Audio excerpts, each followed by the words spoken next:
बंदी छोड़ सतगुरु रामपाल जी परमेश्वर जी की जय हो। परमपिता परमात्मा सारी सृष्टि के रचनहार कुल मालिक असंख्य ब्रह्मांडों के स्वामी जगत गुरु तीनों लोकों में प्रवेश करके सबका भरण पोषण करने वाले राजाधिराज आत्माधार नाथों के नाथ देवों के देव महादेव सर्वेश्वर महेश्वर मृत्युंजय अजरो अमर आदि अनादि सनातनी प्रभु जगत पिता जगदीश्वर श्री श्री 1008 की उपाधि के वास्तविक अधिकारी अकाल मूर्त सौद स्वरूपी राम वासुदेव सर्वगतम ब्रह्म परम पूज्य प्रथम पूज्य परम संत परम पुरुष परम धनी परम दयालु सत्य कबीर हक्का कबीर अल्लाह कबीर अल्लाह अकबर बाखबर अल्लाह ताला जगत के तारणहार जगत के मुक्तिदाता जगत के जगन्नाथ हारे के सहारे हिंदुओं के राम मुसलमानों के अल्लाह सिखों के वाहिगुरु ईसाइयों के मसीह दया के सागर दयानिधि करुणा के सागर करुणानिधि स्वयंभू परिभू संकट मोचन कष्ट हरण मंगल कारण दुख भंजन अविगत कबीर निर्विकार निर्विषम परमात्मा अलय अलेख सतगुरु आदि अनादि सतगुरु असली मर्यादा पुरुषोत्तम असली राम असली कृष्ण असली घनश्याम असली मुरारी राजाओं के राजा महाराजाओं के महाराजा शहंशाहों के शहंशाह सम्राटों के सम्राट भगवानों के भगवान अल्लाहों के अल्लाह प्रभुओं के प्रभु मसीहाओं के मसीह सच्चे वाहिगुरु बाबाओं के बाबा पीरों के पीर सेठों के सेठ जगत सेठ सावड़ सा सेठ सर्वगुण संपन्न अनंत कोटि कलाओं के स्वामी अनंत कोटि ब्रह्मांडों के नायक योगियों में महायोगी ध्यानियों में महाध्यानी सिद्धों में परम सिद्ध ज्ञानियों में तत्वज्ञानी ब्रह्म ज्ञानी महाज्ञानी परम ज्ञानी सर्वश्रेष्ठ ज्ञानी विज्ञानी युवा कबीर समरथ कबीर असमवात अमित ओजा सच्चे रहनुमा करीम अल्लाह सुबहान अल्लाह दुनिया के अंतिम पैगंबर 8 सितंबर 1951 से गांव धनाना जिला सोनीपत हरियाणा भारतवर्ष की पावन भूमि पे प्रकट रियल कल्कि भगवान श्री नारायण साकार हरि श्री बाबा साहेब स्वयंभू संत शिरोमणि सतगुरु रामपाल जी परमेश्वर जी के चरण कमल में साध संगति से जुड़े हुए देश विदेश से हम सभी सत्सेवक भाई बहनों का अनंत कोटि दंडवत प्रणाम। सत्साई भाई और बहनों, दया परमपिता परमेश्वर सारी सृष्टि के सृजनहार सतगुरु रामपाल जी परमेश्वर जी की, जिनके विशेष आशीर्वाद से शुभ आशीर्वाद से आप और हम सभी साध संगति से जुड़ी हुई आत्मा निरंतर गुरुदेव भगवान के तत्व ज्ञान को आधार बनाकर उन्हीं के आशीर्वाद से अपने आत्म कल्याण हेतु भक्ति मार्ग पर आगे बढ़ रहे हैं। भाई और बहनों, इस कलयुग की बिचली पीढ़ी में सतगुरु रामपाल जी भगवान की वीआईपी रजा के बिना साध संगतियाँ नसीब नहीं होती हैं। साध संगतियों के लिए हमें वर्तमान में गुरुदेव का भरपूर आशीर्वाद चाहिए और पिछले जन्म जन्मांतरों के ज़बरदस्त भक्ति संस्कार चाहिए, पुण्य कर्म चाहिए। तब कहीं जाकर परमेश्वर आत्माओं को साध संगति से जोड़ते हैं, क्योंकि साध संगति ही कलयुग की बिचली पीढ़ी में सतगुरु रामपाल जी परमेश्वर जी के भक्ति मार्ग का ट्रेनिंग सेंटर होता है। साध संगति से जुड़कर ही हम गुरु को भगवान मान सकते हैं। कहने को तो सभी भगत अपने गुरु को भगवान ही कहते हैं, कबीर कबीर कहते हैं, लेकिन जुबान से कहने में और हृदय से मानने में ज़मीन आसमान का अंतर होता है। तो जिस प्रकार से साध संगति से जुड़कर सत्सेवक भाई बहनों ने आज ज्ञान को आधार बनाकर अपनी अंतरात्मा से अपने हृदय से अपने पूज्य गुरुदेव सतगुरु रामपाल जी परमेश्वर जी को कबीर परमात्मा के रूप में स्वीकार कर लिया है, उस आधार से उस हिसाब से 90% संगत जो सतलोक आश्रमों से जुड़ी हुई है, वो अभी तक अपने गुरुदेव को कबीर परमात्मा के रूप में स्वीकार नहीं कर पाई है। और यही कारण है कि वे तमाम आत्माएं, जिनमें गुरुदेव का कलयुगी परिवार, उनके बेटा बेटी भाई बंधु रिश्तेदार कोऑर्डिनेटर सभी लोग शामिल हैं, और उन सब के पीछे लगी हुई 90% संगत अभी तक गुरुदेव का आशीर्वाद उनको पूर्णतया प्राप्त नहीं हुआ है, जिस आशीर्वाद से उनका ज्ञान योग खुल सके और उन्हें अपने गुरुदेव भगवान में कबीर भगवान दिखाई दे। और जिस दिन आत्मा को अपने गुरुदेव में परमात्मा दिखाई देने लग जाएगा, उसी दिन से वो आत्मा बाकी अन्य नकली परमात्माओं को अपने दिलो दिमाग से, अपने गले के लॉकेट से, अपने घर के दरबार से और घर की दीवारों से बाहर निकाल देगी। नकली भगवान कौन से हैं? कबीर जी की समझे जाने वाली कागज़ की दाढ़ी मूछ वाली फ़ोटो, गरीबदास जी की काल्पनिक फ़ोटो, दादा गुरु जी की फ़ोटो, पंडित चिदानंद जी की फ़ोटो, ये सभी काल्पनिक फ़ोटोएँ हैं, नकली फ़ोटोएँ हैं। इन फ़ोटोओं का वर्तमान में हमारे आध्यात्मिक जीवन में कोई औचित्य नहीं है। हमें पूर्ण मोक्ष प्राप्ति के लिए जो सार वस्तु चाहिए थी, वो सार वस्तु हमें सतगुरु रामपाल जी परमेश्वर जी के रूप में सुलभ हो चुकी है। उनके अलावा हमने किसी में भी परमात्मा नहीं देखना है। अगर हम अपने गुरुदेव के अलावा किसी अन्य में परमात्मा देखेंगे तो हम भक्ति मार्ग पर कभी भी सफल नहीं हो पाएंगे। तो भाई और बहनों, यही तमाम गलतियां रही गुरुदेव के बेटा बेटी भाई बंधु रिश्तेदारों की, जो हमेशा उनके साथ में रहा करते थे। वो तमाम कोऑर्डिनेटर भाई बंधु जो हमेशा आश्रम में गुरुदेव के साथ में रहा करते थे, और परमेश्वर के इतना नज़दीक रहने के कारण वे परमेश्वर को समझ नहीं पाए। क्योंकि परमेश्वर कबीर जी जब सतगुरु रूप में धरती पर प्रकट होता है तो अपने आसपास अपने इर्द गिर्द रहने वाली आत्माओं के साथ में मित्रवत व्यवहार करता है, और ऐसा करने से वो आत्मा उन्हें एक सामान्य संत के रूप में ले लेती हैं, उन्हें हल्के में ले लेती हैं, जिस कारण से आदरणीय गरीबदास जी महाराज जी को वाणी लिखनी पड़ी हमें सावधान करने के लिए कि गुरु मानुष कर जानते वो नर कहिए अंध, ओवें दुखी संसार में आ गए यम के फंदे। और सतगुरु रामपाल जी परमेश्वर जी को, जो कि स्वयं कबीर भगवान है, इनको मानुष मानने की प्रक्रिया सन 1994 से वर्तमान समय 2024 तक यानी 30 वर्ष हो चुके हैं। अभी तक उनको मानुष ही माना जा रहा है, उनके आसपास रहने वाले भक्तों के द्वारा, आश्रम मैनेजमेंट के द्वारा, गुरुदेव के कलयुगी बेटा बेटी भाई बंधु रिश्तेदारों के द्वारा। और मानुष मानने के चलते उन लोगों ने वो तमाम गलतियां कर डाली अपने आध्यात्मिक जीवन में जिनकी माफ़ी उन्हें शायद ही मिले।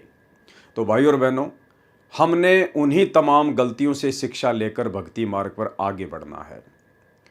आज सृष्टि रचना के माध्यम से करोथा कांड के रहस्य को समझने की दिशा में हमारा ये तीसरे नंबर का वीडियो है, और ये वीडियो केवल इसीलिए बनाए जा रहे हैं, करोथा कांड का रहस्य नामक पुस्तक के ऊपर ये वीडियो इसीलिए बनाया जा रहा है ताकि हम अपने ही भगत भाई बहनों के द्वारा जो पूर्व में गुरु को मानुष मानकर गलतियां कर दी गई हैं, आज हम उन गलतियों से शिक्षा लें, सबक लें। आज हम इतिहास से शिक्षा लें और हम अपने आध्यात्मिक जीवन में सौपन में भी उन गलतियों को दोहराकर अपने गुरुदेव भगवान को नाराज ना करें। तो भाई और बहनों, साध संगति से परमेश्वर ने हम सभी को जोड़ा हुआ है, तो परमात्मा हमें उस कदर आध्यात्मिक मार्ग पर तैयार भी करेंगे जिस कदर तैयार होकर ही हम सतलोक के दर्शन कर सकते हैं। तो आज हमारा ये तीसरे नंबर का वीडियो है, और इस वीडियो में करोथा कांड का रहस्य नामक पुस्तक के ऊपर हम बातें कर रहे हैं। तो आगे करोथा कांड का रहस्य पुस्तक के लेखक भगत विजय दास जी ने क्या लिखा है। हम एक परमपिता परमात्मा के बच्चे हैं। देखो, ये बात तो बिल्कुल सही है कि हम सब एक परमपिता परमात्मा सतगुरु रामपाल जी भगवान के इस कबीर परमात्मा के बच्चे हैं। लेकिन सतलोक आश्रम मैनेजमेंट हरियाणा के मुख से ये बात अच्छी नहीं लगती है कि हम एक परमपिता परमेश्वर के बच्चे हैं। अगर ये लोग हमें एक परमपिता परमेश्वर के बच्चे मानते तो ये लोग साध संगतियों में आकर विघ्न नहीं डालते, बाधाएं उत्पन्न नहीं करते। उसी परमपिता परमेश्वर जी के बच्चों को जो साध संगति के माध्यम से गुरु महिमा करते हैं, गुरु को परमेश्वर मानकर उनको भोग लगाते हैं, पूरी रात उनके सत्संगों पर ज्ञान चर्चा करते हैं, भक्ति मार्ग पर दृढ़ होने की दिशा में प्रयास करते हैं, उन्हीं परमपिता परमेश्वर के बच्चों को आप लोग लठों से मारते हो, लातों से मारते हो। उन्हीं बच्चों के ऊपर आप मुकदमे करते हो, उनको जेल भिजवा देते हो। उन्हीं बच्चों को आप जी पुलिस का सहारा लेकर पुलिस से भी पिटवाते हो। तो आप लोगों के मुख से, सतलोक आश्रम मैनेजमेंट हरियाणा के मुख से ये बात अच्छी नहीं लगती कि हम सब एक परमपिता परमेश्वर जी के बच्चे हैं। हम सब एक परमपिता परमात्मा के बच्चे हैं। प्रत्येक आत्मा परमात्मा की खोज में लगी है। प्रभु महिमा का ज्ञान धर्म गुरुओं से सुना जाता है। प्रत्येक धर्म गुरुजन अपने अपने पवित्र सदग्रंथों को प्रमाण रूप में लेकर ज्ञान प्रचार करते हैं। पूर्व समय में मानव समाज शिक्षित नहीं था। केवल कुछ ही व्यक्ति संस्कृत भाषा को जानने वाले थे, जिन्हें पंडित अर्थात विद्वान कहा जाता था। पंडित जन नगर नगर गांव गांव जाकर धर्म का प्रचार करते थे तथा पवित्र वेदों तथा पवित्र पुस्तकों व पवित्र गीता जी को आधार बताकर सत्संग किया करते थे। उन विद्वानों ने जैसा भी सदग्रंथों को समझा उसी आधार से ज्ञान जनता को दिया। जिन सदग्रंथों का प्रमाण लेकर जनता को ज्ञान बांटा गया वे आज भी विद्यमान हैं। उन्हीं सदग्रंथों में लिखा ज्ञान यदि अन्य संत या विद्वान प्रचार करें तो किसी को कोई आपत्ति नहीं होनी चाहिए। लेखक लिख रहा है कि संत रामपाल जी ने भी उन्हीं विद्वानों की पुस्तकों को लेकर जनता को समझाना चाहा कि भाई स्वामी दयानंद सरस्वती जी के विचार शास्त्र सम्मत नहीं है, आध्यात्मिकता के अनुरूप नहीं है। तो संत रामपाल जी का भयंकर रूप से विरोध हुआ, करोथा कांड हुआ। तो लेखक कह रहा है उन्हीं सदग्रंथों में लिखा ज्ञान यदि अन्य संत या विद्वान प्रचार करें तो किसी को कोई आपत्ति नहीं होनी चाहिए। कौन लिख रहा है? भगत विजय दास, करोथा आश्रम मैनेजमेंट का व्यक्ति। भाई आप लोगों के विचारों में और आप लोगों की जो करनी है उसमें रात दिन का अंतर है, रात दिन का अंतर। और यही कारण है आगे चलकर इस पुस्तक का लेखक ये भगत विजय दास पूरी तरह से मेंटल हो गया, पागल हो गया और ये मेंटल हॉस्पिटल से भी भाग गया था। काफ़ी दिनों बाद में ढूंढने पर इसका पता चला। आगे आपको दूसरी पुस्तक भ्रष्ट जज कुमारग में इसके विषय में बताएंगे। तो इन लोगों के विचारों में और इनकी करनी में रात दिन का अंतर है। यहाँ तो ये व्यक्ति लिख रहा है कि उन्हीं सदग्रंथों में लिखा ज्ञान यदि अन्य संत या विद्वान प्रचार करें तो किसी को कोई आपत्ति नहीं होनी चाहिए। तो आप लोगों को साध संगतियों से आपत्ति क्यों हुई भाई?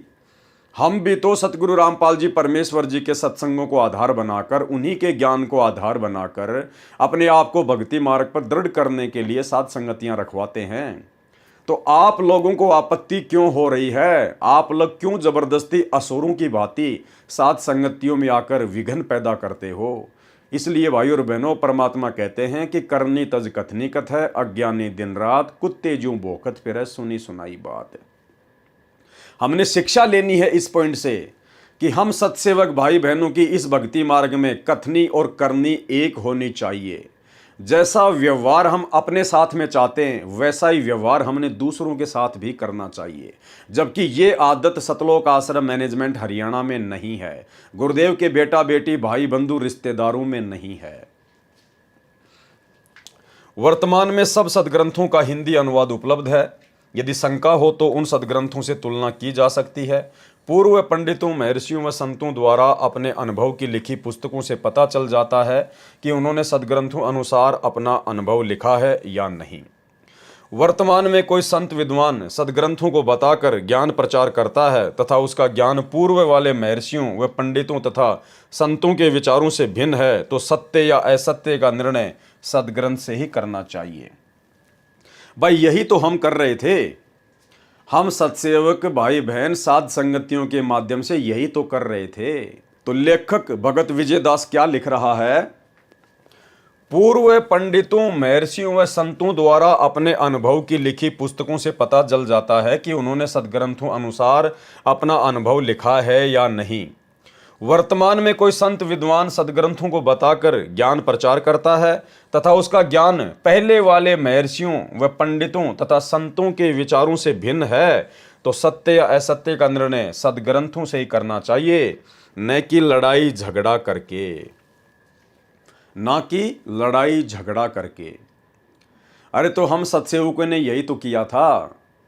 हमने इस बेचारी नादान भोली भाली संगत को तुम सतलोक आश्रम मैनेजमेंट हरियाणा वालों के द्वारा सतगुरु रामपाल जी परमात्मा जी के सत्संगों के विरुद्ध जो घटिया कुकर्म किए गए हैं, हम केवल उन्हीं की तो जानकारी दे रहे थे कि भाई आज से पहले हमारे गुरुदेव भगवान तो हमें सत्संगों के माध्यम से क्या शिक्षा दे के गए हैं, क्या उपदेश देकर गए हैं। गुरुदेव ने तो हमें शिक्षा दी कि बेटा हमें राजनीति से दूर रहना चाहिए, भगत को अगर भक्ति करनी है तो राजनीति से दूर रहना चाहिए। और तुम लोगों ने सतलोक आश्रम मैनेजमेंट हरियाणा वालों ने उन्हीं सत्संगों के विरुद्ध भगत समाज से राजनीति करवा दी। 2019 में कांग्रेस को वोट डलवाए, समर्थन करवाया। 2024 में बीजेपी को वोट डलवाए, समर्थन करवाया।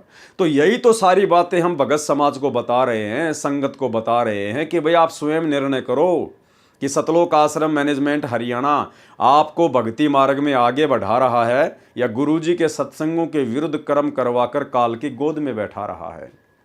आप लोगों ने धनाना में स्टेडियम बना दिया 50 लाख रुपए का, जो परमात्मा के विधान के विपरीत है।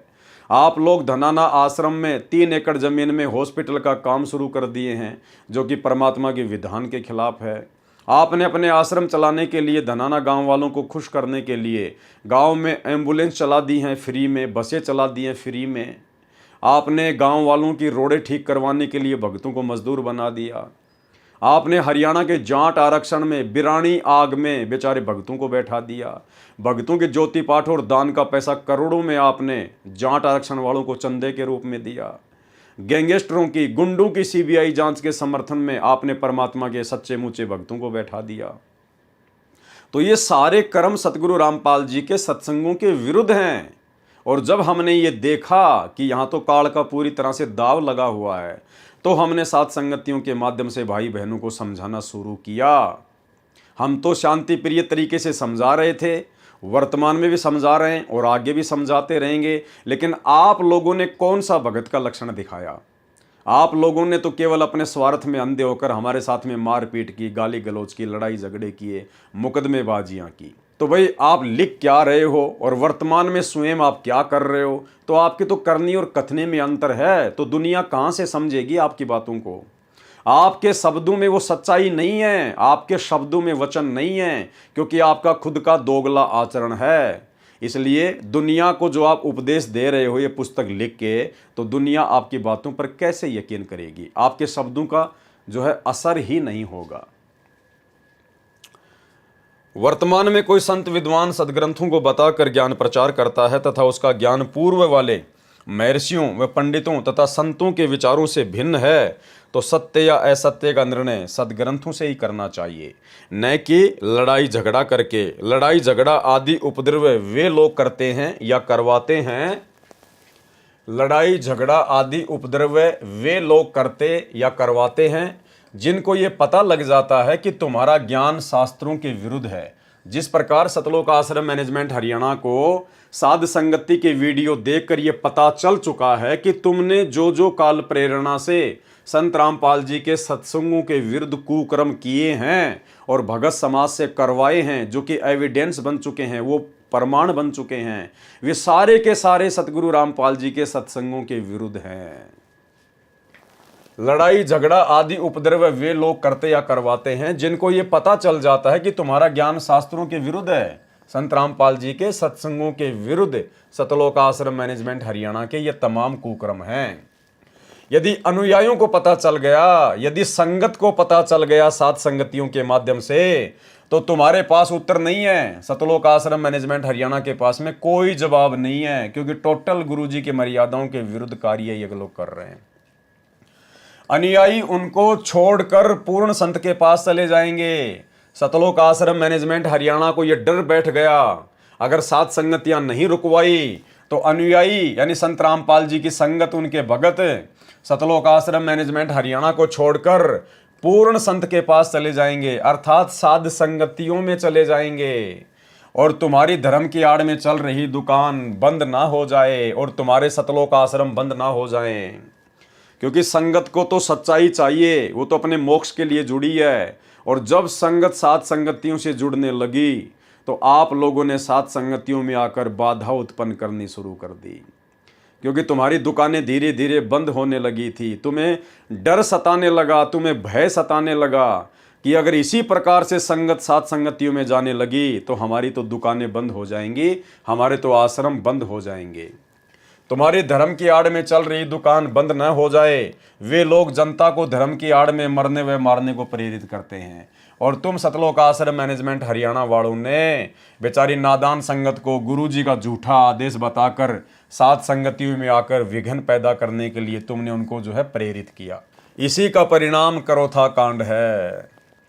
भाई ठीक है, तुम करोथा कांड की जानकारी दुनिया को दे रहे हो, बहुत अच्छी बात है, लेकिन तुम्हारा वर्तमान में आचरण क्या है?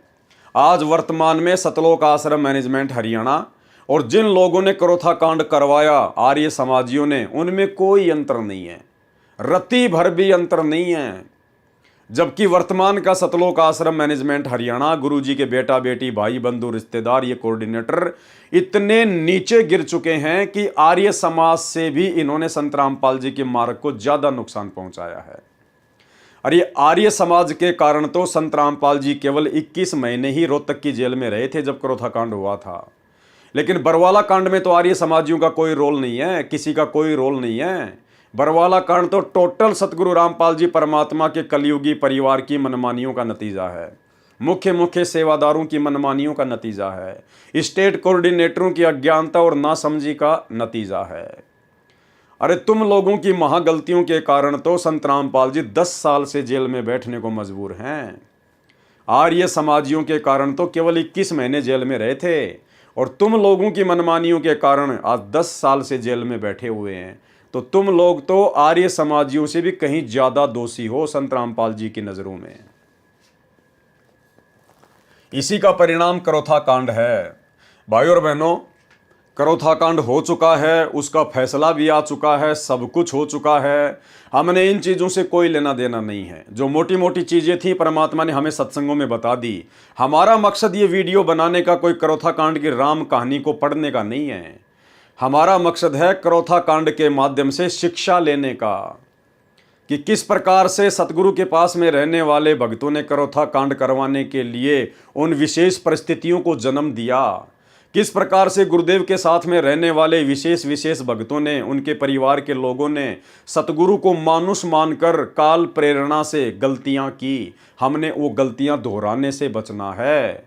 हम इसलिए वीडियो बना रहे हैं। बाकी हमें करोथा कांड की राम कहानी से कोई मतलब नहीं है। जितना मतलब था उतना पूज्य गुरुदेव ने हमें सत्संगों में बता दिया, जिसको हम समझ चुके हैं। इतना रक्तपात तो शायद विश्व युद्ध में नहीं हुआ होगा जितना स्वार्थी संतों, ऋषियों, गुरुओं, आचार्यों, काजी व मुल्लाओं ने धर्म की आड़ में करा दिया। संत रामपाल जी महाराज जी ने उन्हीं पवित्र सदग्रंथों को आधार मानकर अन्य संतों, पंथों व समाजों व महर्षियों के ज्ञान की तुलना की। संत रामपाल जी महाराज जी ने सर्वप्रथम कबीर परमेश्वर काशी में जुलाई की भूमिका करने आए थे, उनके ज्ञान की पवित्र सदग्रंथों की तुलना की, सर्व सदग्रंथों के अनुसार सत्य पाया। अन्य पंथों व आर्य समाज प्रवर्तक महर्षि दयानंद सरस्वती जी के ज्ञान की तुलना भी सदग्रंथों से व संत कबीर जी की वाणी से तुलना की तो महर्षि दयानंद जी का ज्ञान पूर्ण रूप से सदग्रंथों, वेदों व गीता आदि व संत कबीर जी की वाणी के विरुद्ध पाया। आर्य समाज प्रवर्तक श्री दयानंद सरस्वती जी ने अपने अनुभव से एक पुस्तक की रचना की जिसका नाम है सत्यार्थ प्रकाश। संत रामपाल जी महाराज ने सत्यार्थ प्रकाश को पढ़ा जिसमें कोरा अज्ञान भरा है। ठीक इसी प्रकार हम सत्सेवक भाई बहनों ने बरवाला कांड के बाद में एक पुस्तक लिखी थी, बरवाला कांड की सच्चाई, कलयुगी भाई की साजिश बरवाला कांड। हमने सतलोक आश्रम मैनेजमेंट हरियाणा के कुकर्मों को देखा, उनके द्वारा जो घटिया कर्म गुरुजी के ज्ञान के विरुद्ध किया जा रहा था। जब हमने वो देखा तो हमने वो पुस्तक लिखी थी, कलयुगी भाई की साजिश बरवाला कांड, जिसमें सतलोक आश्रम मैनेजमेंट हरियाणा का कोरा अज्ञान भरा था। सत्यार्थ प्रकाश को पढ़ा जिसमें कोरा अज्ञान भरा, जिसकी जानकारी समाचार पत्रों में, विज्ञापनों द्वारा तथा वीडियो सीडीज व ऑडियो सीडीज व कैसेट द्वारा जनता तक पहुंचाया। हमने वो कलयुगी भाई की साजिश बरवाला कांड नामक पुस्तक छपवाई और सात संगतियों के माध्यम से हमने संगत तक उस पुस्तक को पहुंचाने का कार्य शुरू किया, जिसके चलते पूरा का पूरा सतलोक आश्रम मैनेजमेंट हरियाणा बौखला गया।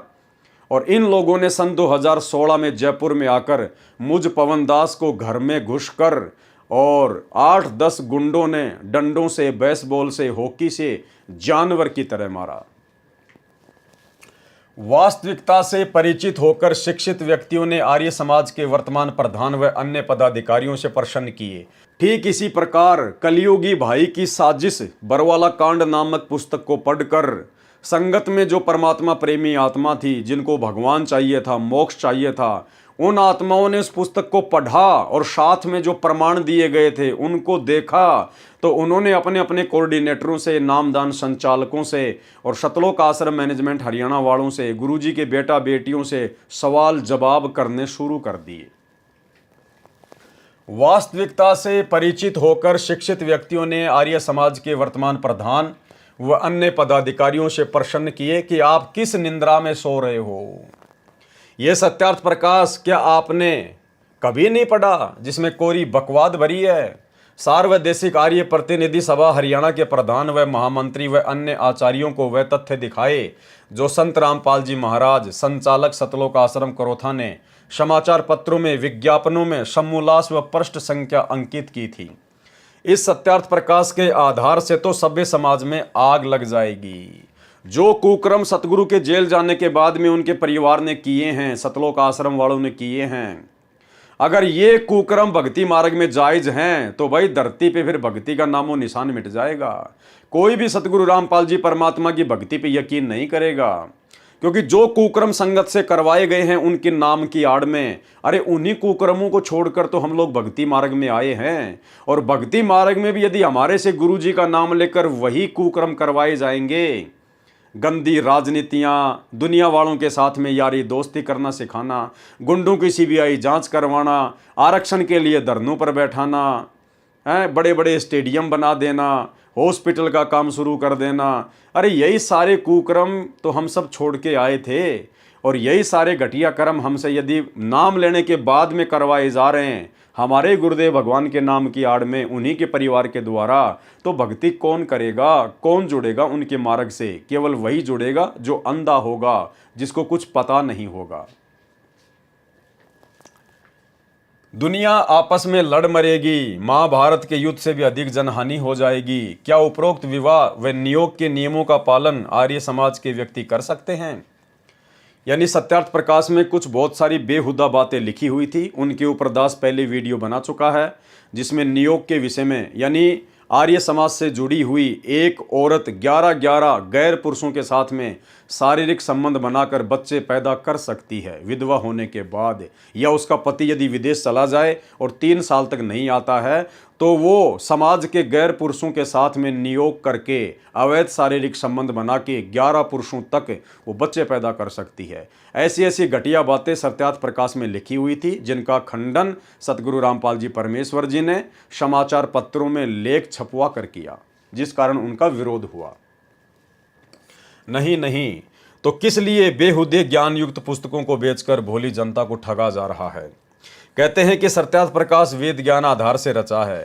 ठीक इसी प्रकार सतलोक आश्रम मैनेजमेंट हरियाणा से जब कोई बात करता है कि भाई गुरुजी का तो आदेश है नहीं, गुरुजी ने तो किसी सत्संग में कहा नहीं कि बच्चों तुम्हारे को राजनेताओं के पीछे दौड़ना है, तुम्हारे को राजनेताओं की रैलियों में जाना है, या तुमने इस प्रकार से पार्टी विशेष को देखकर वोट डालना है, गुरुजी का तो आदेश है नहीं। गुरुजी ने तो मना किया है कि भाई अगर भक्ति करनी है तो राजनीति से दूर रहना पड़ेगा। कोई राजा बनो ना बनो, उनके संस्कार उनके कर्म, हम क्यों उनके पीछे दौड़े? और गुरुदेव ने कहा कि कोई पार्टी विशेष देखकर आपने वोट नहीं डालना है, और किसी के कहने से भावुकता में भावुक होकर वोट नहीं डालना है। वोट देना है तो योग्य कैंडिडेट देखकर वोट दीजिए। अब योग्य उम्मीदवार तो वर्तमान में है ही नहीं भाई, कोई किसी को कह ही नहीं सकते हम। योग्य उम्मीदवार वर्तमान में राजनीति में कोई है नहीं जिसके ऊपर हम विश्वास कर सकें। तो गुरुदेव ने कहा कि अगर वोट देना है तो योग्य उम्मीदवार को देखकर दीजिए, अन्यथा उसके द्वारा किए गए कुकर्मों का उसी रेशियो में आपको भी पाप लगेगा। तो हम क्यों ऐसी आफत मोल लें? जब वर्तमान में राजनीति में कोई योग्य उम्मीदवार है नहीं तो उनको वोट डालकर फिर जीतने के बाद वो जितने भी दारू के ठेके खुलवाएगा, नशे की दुकानें खुलवाएगा, उल्टे कुकर्म करेगा, लोग मरवाएगा, तो हम क्यों पाप के भागी बने उसको जिताकर? तो सतगुरु रामपाल जी परमात्मा ने तो अपने सत्संग में बिल्कुल मना कर रखा स्पष्ट तौर पर। ये छोटा सा सत्संग 2 मिनट का सुन लीजिए एक बार, अगर समझ में आ जाए तो। कहते हैं जैतन राजपाट भी चाहिए हमारा धर ले ध्यान। वैसे तो हमने राजपाट की आवश्यकता नहीं, सबसे बड़ा हानि का सौदा है जो राजनीति में जाते हैं वो अपना जीवन नाश करते हैं। भक्त को राजनीति के आसपास भी नहीं जाना चाहिए। वोट देना हो नेक आदमी देखकर वोट देना, किसी ऐसे भाव में भावुक होकर किसी के कहने से और या कोई पार्टी विशेष देखकर आप अपना वोट देकर पाप के भागी मत बनना, क्योंकि आपके द्वारा दिया गया वोट से जो चुना हुआ व्यक्ति है, यदि वो गलतियां करता है तो उसका रेसो में पाप आपको भी लगेगा। तो ये ध्यान रखना है, अपने वोट का सदुपयोग करना है, करो कितना, क्योंकि राजा तो एक चुनना ही पड़ेगा व्यवस्था बनाए रखने के लिए, इतनी सी बात। लेकिन स्वयं उस व्यवस्था में सड़ना नहीं, आपने परमात्मा पाना है, यहाँ से मन हटाना है। और यहाँ के राजाओं की क्या स्थिति है, हम इतिहास पढ़ा करते हैं। मोहम्मद गौरी ने इतनी बार चढ़ाई करी, 16 बार चढ़ाई करी, फिर विजयी हुआ, विजयी होकर के कला तोड़ दिया, इतने तो मानस आदमी मरवा दिए, और 5-7 वर्ष से राज्य करा, फिर मृत्यु को प्राप्त हो गया, गधा बना अंडा। वही क्या था मोहम्मद गौरी। तो हम इन बकवादों को याद करके उन इतिहासों को अब दोहराएंगे। अब कोई राजा है, मंत्री है, मुख्यमंत्री है, 10-5 वर्ष मुख्यमंत्री रह भी गया तो के कला टूट गया, कल न कुत्ता बनकर सैर सपट्टे यही करता फिरेगा। तो हमने इस बीमारी को याद रखना है, या लगन नहीं देनी अपने, यो रोग से दीर्घ।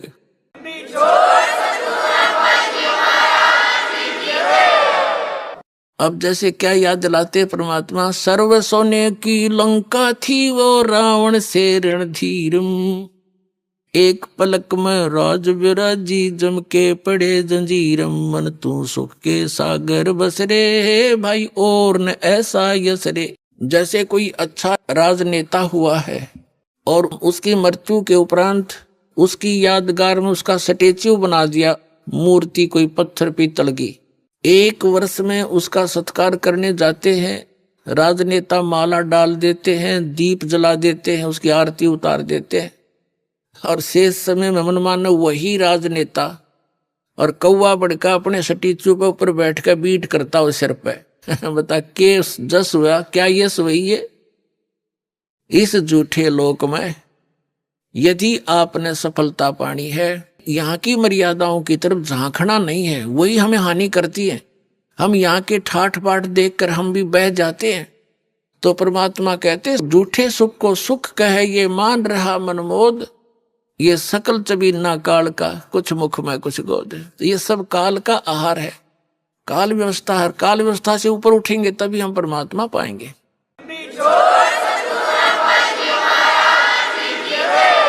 तो भाई और बहनों, आपने सुन लिया। अब इसलिए हमने जनता को सावधान करना शुरू किया, संगत को समझाना शुरू किया कि गुरुजी तो राजनीति के विषय में हमें क्या उपदेश दे रहे हैं, और गुरुजी का परिवार और उसी गुरु के नाम की आड़ में कि गुरुजी का हिसार जेल से आदेश है। 2019 में उनके बेटा बेटी भाई बंधु रिश्तेदारों ने, कोऑर्डिनेटरों ने कांग्रेस सरकार का जबरदस्त तरीके से समर्थन करवाया, भगतों से कांग्रेस सरकार को वोट डलवाए, भगतों को कह कह के उनके रिश्तेदारों से भी वोट डलवाए, और यहां तक उन्होंने पीले पर्चे निकाल दिए आश्रम मैनेजमेंट वालों ने। अगर कोई वोट नहीं डालेगा तो उसको गुरुद्रोही घोषित कर दिया जाएगा। गुरुजी ने कहा कि कोई पार्टी विशेष देख के वोट मत देना। इन्होंने सरेआम उसी गुरु का नाम लेके बीजेपी सरकार के नाम पे पीले पर्चे निकाल के वोट डलवा दिए। तो भाई और बहनों, टोटल गुरुजी के विधान के विपरीत इन्होंने कुकर्म करवाए, जिनका हम सत्सेवकों ने पुस्तकें लिख लिख कर और वीडियो बना बना कर साध संगति के माध्यम से खंडन किया।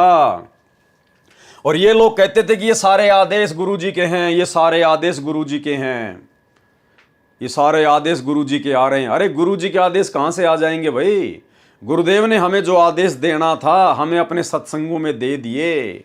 जब तक गुरुजी हमारे सामने प्रत्यक्ष प्रकट नहीं होंगे तब तक हम उनके सत्संग रूपी आदेश ही फॉलो करेंगे। यही परीक्षा है और यही एक नेक भगत के लक्षण हैं। वो किसी अन्य की बात पे विश्वास नहीं करेगा। जब उसके गुरु ने उसको फाइनल भक्ति का विधान दे दिया, सत्संग दे दिए, क्योंकि गुरुदेव के सत्संग भक्ति का फाइनल विधान है, संविधान है। जब कल को गुरुदेव भगवान भी पृथ्वी पर नहीं रहेंगे तो भी उनके सत्संग रहेंगे। तो सत्संगों में जो गुरुदेव ने कह दिया वो अटल है, वो फाइनल है। जिस कारण से हमने इन लोगों की मनमानियों को संगत के सामने उजागर करना शुरू किया, तो सतलोक आश्रम मैनेजमेंट हरियाणा को लगा कि हमारा धार्मिक धंधा बंद हो जाएगा, संगत आश्रमों में आना छोड़कर साथ संगतियों से जुड़ जाएगी। तो इन लोगों ने फिर काल प्रेरणा से असुर स्वभाव धारण कर लिया, राक्षस स्वभाव धारण कर लिया और हमारे धार्मिक अनुष्ठानों में, साथ संगतियों में विघ्न डालना शुरू कर दिया। कहते हैं कि सत्यार्थ प्रकाश का ज्ञान वेद आधार से रचा है, परंतु पूरा विवरण वेद ज्ञान विरुद्ध है। इसी प्रकार सतलोक आश्रम मैनेजमेंट हरियाणा के सारे कर्म सतगुरु रामपाल जी के विधान के विपरीत हैं, सत्संगों के विपरीत है।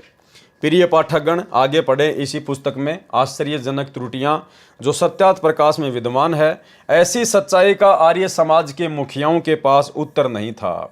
आज जब हम आश्रम वालों से सवाल जवाब करते हैं तो इनके पास में कोई जवाब नहीं होता, सिवाय इस बात के, कोई भी व्यक्ति अगर इनसे सवाल करता है ज्ञान आधार से, तो ये लोग झट से एक ही जवाब देते हैं कि लगता है तुम पवन दास के संपर्क में आ गए, लगता है तू गुरुद्रोहियों के संपर्क में है, क्योंकि जवाब इनके पास में नहीं है, आश्रम वालों के पास में जवाब नहीं है। इसलिए सीधा ये कह देते हैं कि लगता है तुम गुरुद्रोहियों के संपर्क में आ गए।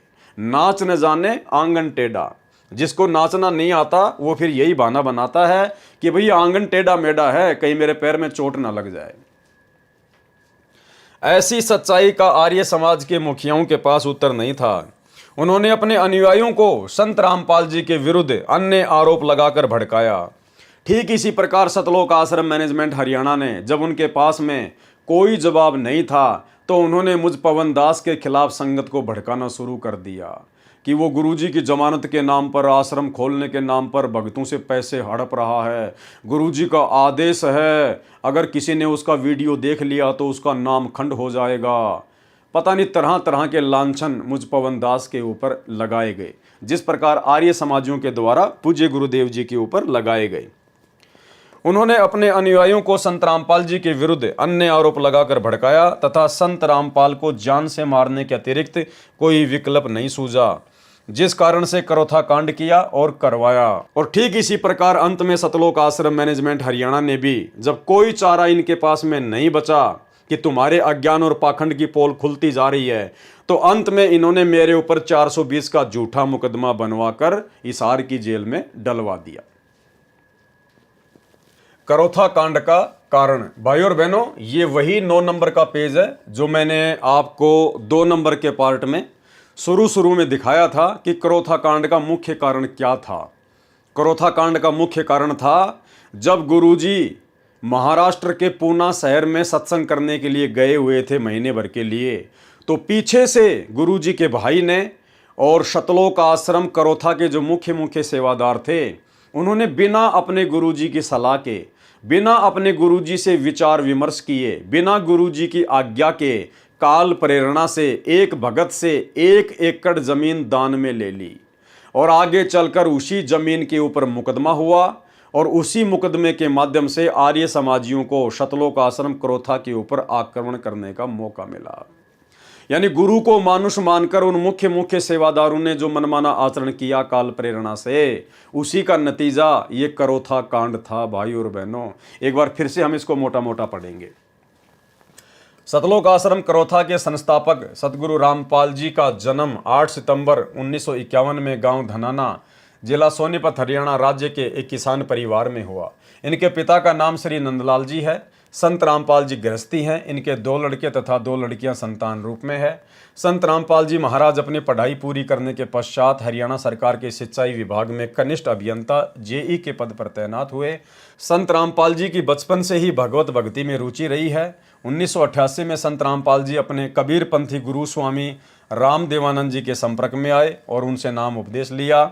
स्वामी रामदेवानंद जी ने संत रामपाल जी को कबीर साहिब के मार्ग का पूर्ण ज्ञान करवाकर उनको आगे नाम उपदेश देने का आदेश दिया, जबकि ऐसा कुछ भी नहीं है। भाई और बहनों, स्वामी रामदेवानंद जी के पास में वो भक्ति मार्ग का पूर्ण ज्ञान नहीं था जो ज्ञान सतगुरु रामपाल जी परमात्मा के पास में हो सकता है, क्योंकि सतगुरु रामपाल जी स्वयं कबीर परमात्मा है। उनसे बढ़कर सृष्टि में किसी को भी पूर्ण ज्ञान नहीं है, कोई भी परम ज्ञानी नहीं है, पूर्ण संत नहीं है।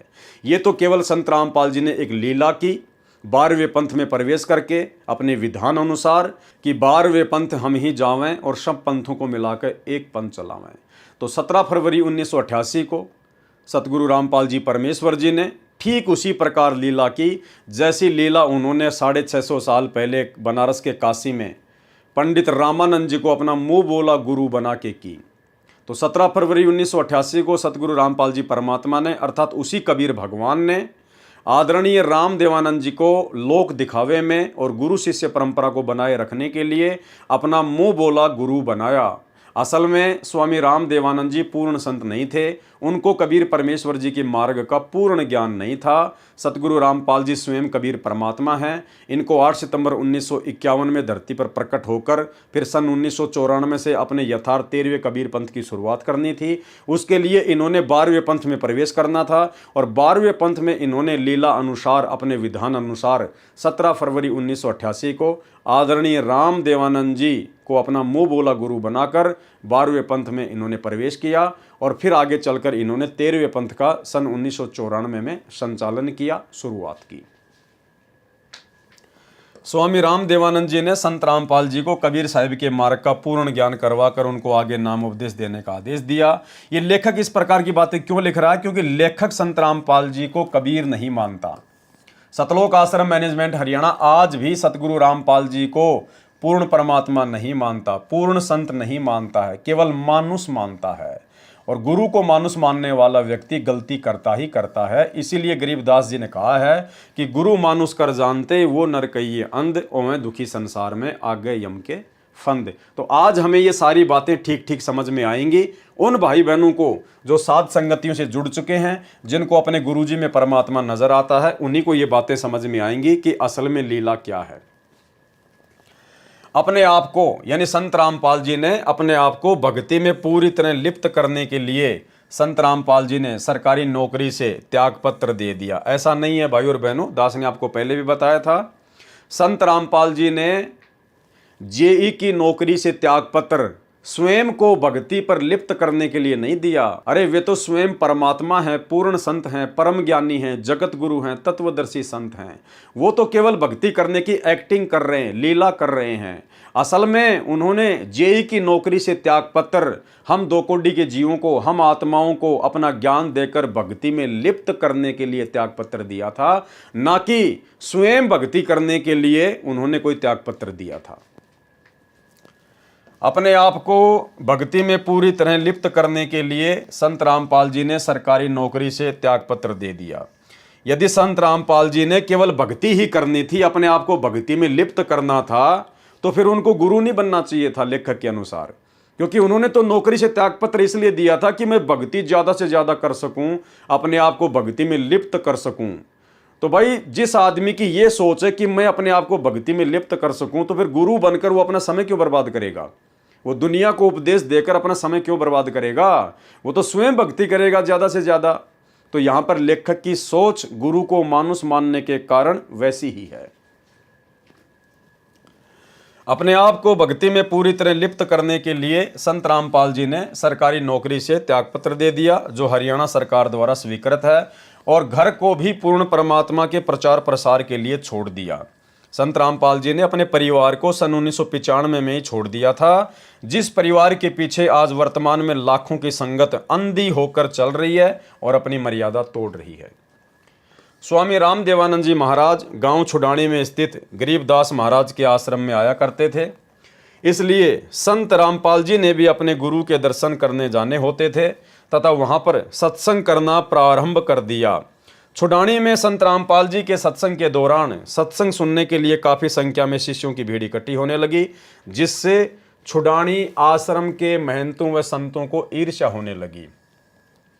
क्रोथा कांड की जड़ क्या है भाई और बहनों, आपको मैंने कल के वीडियो में भी बताई थी, आपको फिर से बताना थोड़ा ज़रूरी है ताकि जो नए भगत भाई बहन जुड़ते हैं उनको भी जानकारी हो। तो संत रामपाल जी अपने गुरुजी के दर्शनों के लिए, अपने मुंह बोले गुरुदेव आदरणीय राम देवानंद जी के दर्शनों के लिए छुडानी आश्रम में जाया करते थे, और वहीं पर संत रामपाल जी अन्य लोगों को भी समझाया करते थे, ज्ञान उनको बताया करते थे। धीरे धीरे भीड़ ज़्यादा इकट्ठे होने लगी, क्योंकि संत रामपाल जी का ज्ञान वास्तविक ज्ञान था और संत रामपाल जी पूर्ण संत हैं, पूर्ण परमात्मा हैं, इसलिए उनके द्वारा जब ज्ञान सुनाया जाता था तो उनके वचन में शक्ति है जिससे आत्माएं प्रभावित होती हैं, आकर्षित होती हैं। तो श्रद्धालुओं की भीड़ बढ़ने लगी, जिसके चलते छुडानी आश्रम के महंतों को चिंता होने लगी और वे संत रामपाल जी से राग द्वेष ईर्ष्या करने लगे। संत रामपाल जी की लोकप्रियता से नाराज होकर छुडानी आश्रम के महंतों व संतों के आदेश से उनके लोगों ने संत रामपाल जी महाराज के सत्संगों में विघ्न डालना प्रारंभ कर दिया और कई बार तो सत्संग के दौरान पत्थर भी फेंके गए। संत रामपाल जी ने यह सोचकर कि कोई तनावपूर्ण स्थिति पैदा ना हो जाए, छुडानी में सत्संग करना बंद कर दिया और गांव-गांव और घर घर जाकर गरीबदास जी महाराज तथा परमेश्वर कबीर जी की अमृतवाणी का पाठ व सत्संग करना प्रारंभ कर दिया। नाम उपदेश, पाठ और सत्संग से लोगों को विभिन्न प्रकार के लाभ हुए। इस कारण हजारों की संख्या में लोग संत रामपाल जी के शिष्य बनने लगे। यानी छुडानी छोड़ने के बाद भी संत रामपाल जी ने अलग से कोई आश्रम खोलने की नहीं सोची। संत रामपाल जी ने अलग से आश्रम खोलकर सत्संग करने की कोई बात अपनी संगत में नहीं की, लेकिन मनमुखी भक्तों ने काल प्रेरणा से संत रामपाल जी को सलाह देना शुरू कर दिया कि गुरुजी एक आश्रम खोल लीजिए, गुरुजी आश्रम खोल लीजिए, गुरुजी आश्रम खोल लीजिए। अगर आश्रम खोलने की आवश्यकता होती तो क्या संत रामपाल जी कोई बालक हैं क्या? कोई सामान्य साधु संत महात्मा है क्या? क्या वे स्वयं नहीं खोल सकते थे? लेकिन परमात्मा अपना सिस्टम अपने हिसाब से चलाता है। परमात्मा अंतर्यामी है, उनको पता था कि यदि इस समय आश्रम खोल लिया गया तो क्या होगा क्या नहीं होगा, उनको सब कुछ दिखाई दे रहा था। लेकिन काल प्रेरित उनके भक्तों के द्वारा, मुख्य मुख्य सेवादारों के द्वारा बार बार संत रामपाल जी से प्रार्थना करना, उनके ज्ञान के विरुद्ध होकर, ज्ञान के विरुद्ध इसलिए क्योंकि परमात्मा का विधान कहता है कि गुरु के सन्मुख वचन न कहिए, सो शिष्य रहनी गहनी सुख लइए। अर्थात भक्ति मार्ग में अपने गुरुदेव भगवान को सलाह नहीं देनी चाहिए। गुरुदेव अंतर्यामी होते हैं, सर्वशक्तिमान होते हैं, उन्हें सब पता होता है कि मुझे कब क्या करना है और कब क्या नहीं करना है। लेकिन गुरुदेव के साथ में रहने वाले उन मुख्य मुख्य सेवादारों ने गुरुदेव को पूर्ण संत नहीं माना, गुरुदेव को पूर्ण परमात्मा कबीर साहिब नहीं माना और गुरुदेव को शिक्षा देने लग गए अर्जुन सर्जुन की तरह। गुरुदेव को सलाह देने लग गए प्रार्थना स्वरूप कि गुरुजी आश्रम खोलना चाहिए, आश्रम खोलना चाहिए। अरे अगर आश्रम की जरूरत होती तो क्या संत रामपाल जी आप लोगों को आदेश नहीं दे देते?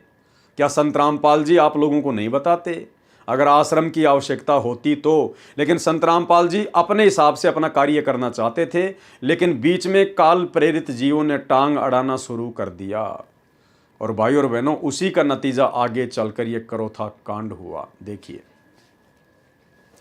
सन 1999 में शिष्यों ने यानी भक्तों ने सतगुरु संत रामपाल जी से प्रार्थना की कि वह एक अपना अलग से आश्रम बनाए।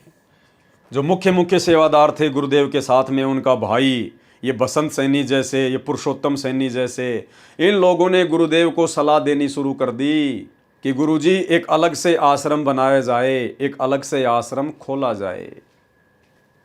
सन 1999 में शिष्यों ने सतगुरु संत रामपाल जी से प्रार्थना की कि वह एक अपना अलग से आश्रम बनाए ताकि भक्तों को दर्शन और भक्ति के लिए एक सार्वजनिक स्थल उपलब्ध हो सके।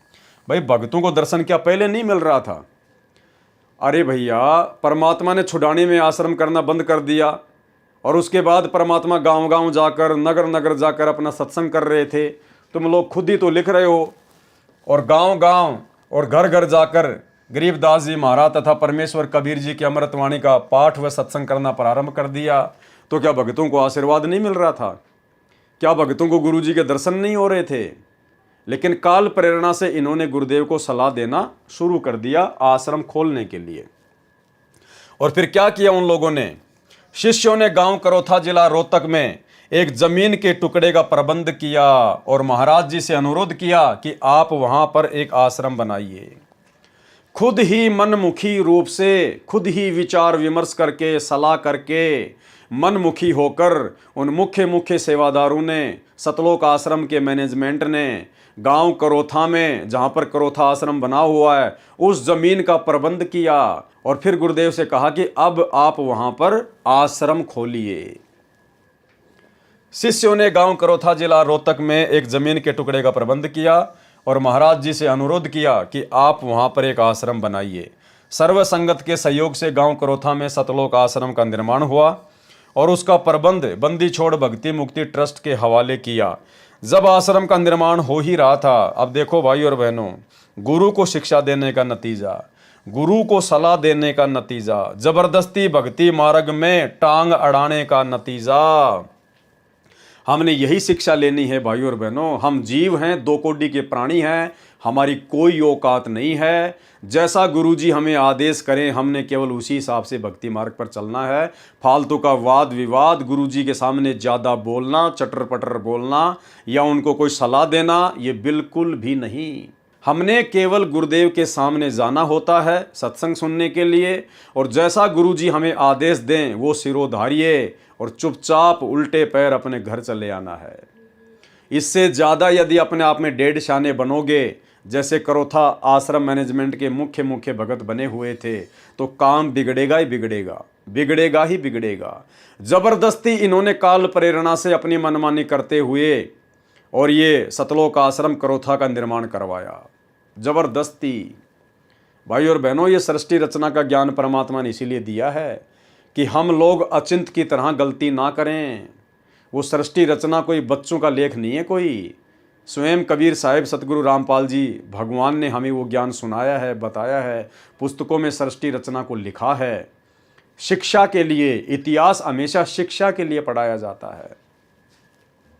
तो जैसे ही भक्तों ने मनमानी करके और आश्रम का कार्य पूरा किया, उसके बाद क्या हुआ, जब आश्रम का निर्माण हो ही रहा था तो छुडानी आश्रम के महंतों को ये अच्छा नहीं लगा और उन्होंने सतलोक आश्रम में गड़बड़ी करवाने के लिए असामाजिक तत्वों को भेजना शुरू कर दिया। ये है मनमानी करने का नतीजा। भाई, तुम्हारे को किसने कहा था कि आश्रम खोला जाए? तुम भक्तों को किसने कहा था कि आश्रम का प्रबंध करो? तुमने खुद अपनी मनमानी करते हुए आपस में विचार विमर्श करके गुरुजी को सलाह देना शुरू कर दिया।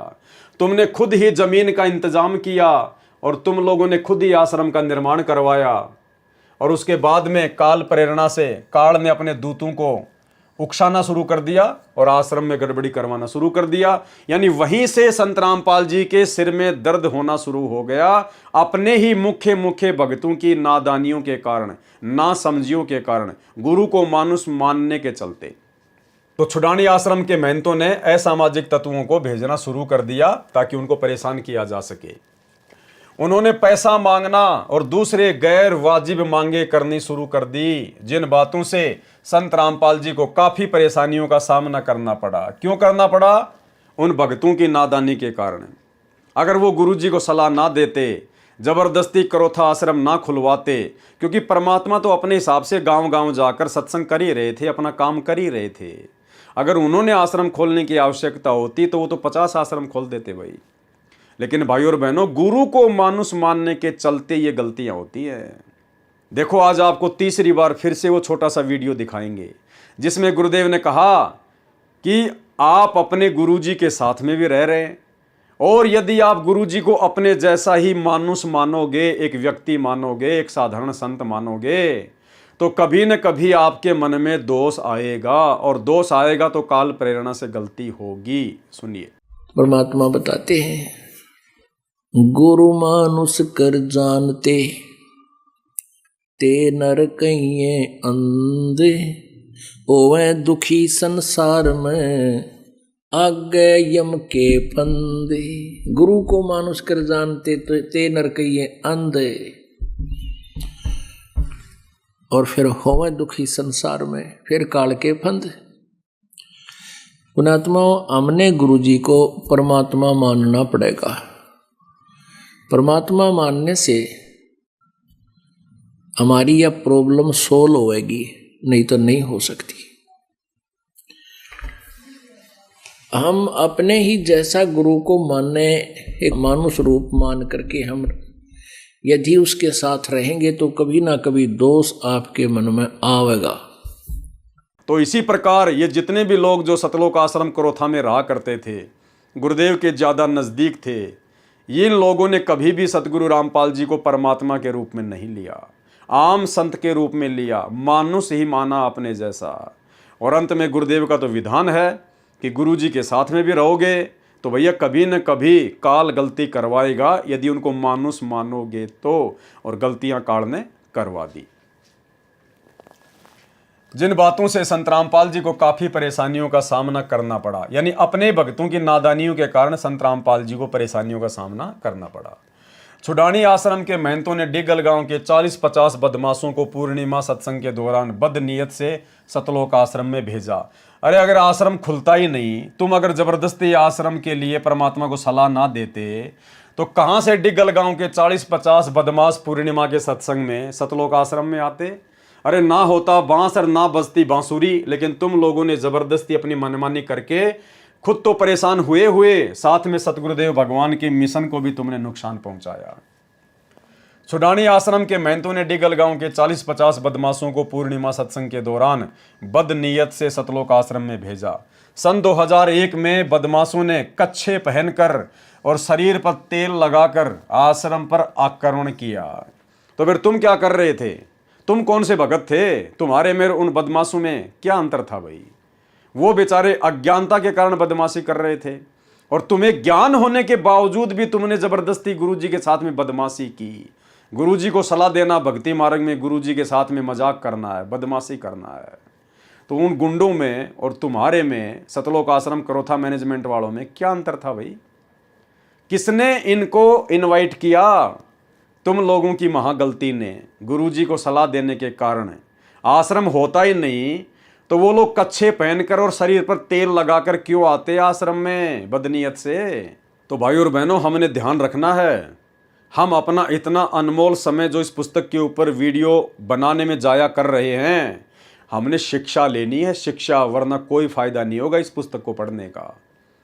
अगर भक्ति मार्ग पर सफल होना है, इसी मनुष्य जन्म में सतलोक प्राप्ति करनी है, गुरु को खुश करना है, गुरु की नज़रों में पाक साफ रहना है, गुरु के चरणों में जगह बनानी है, तो भाई हमने अपने ही गुरु भाई बहनों की तरह, जो कि गुरु जी के साथ में रहा करते थे, मुख्य सेवादार थे, हमने उनकी तरह गुरु को मानुष मानकर जरा सी भी गलती वर्तमान में नहीं कर देनी है। बदमाशों ने कच्छे पहनकर और शरीर पर तेल लगाकर आश्रम पर आक्रमण किया। सतलोक आश्रम के भक्तों ने 5-6 बदमाशों को पकड़ा और उनके खिलाफ थाना सदर रोहतक में केस दर्ज करवाया। पुलिस महकमे ने सुरक्षा का खतरा देखते हुए संत रामपाल जी और आश्रम की सुरक्षा के लिए 2 गनमैन तैनात किए।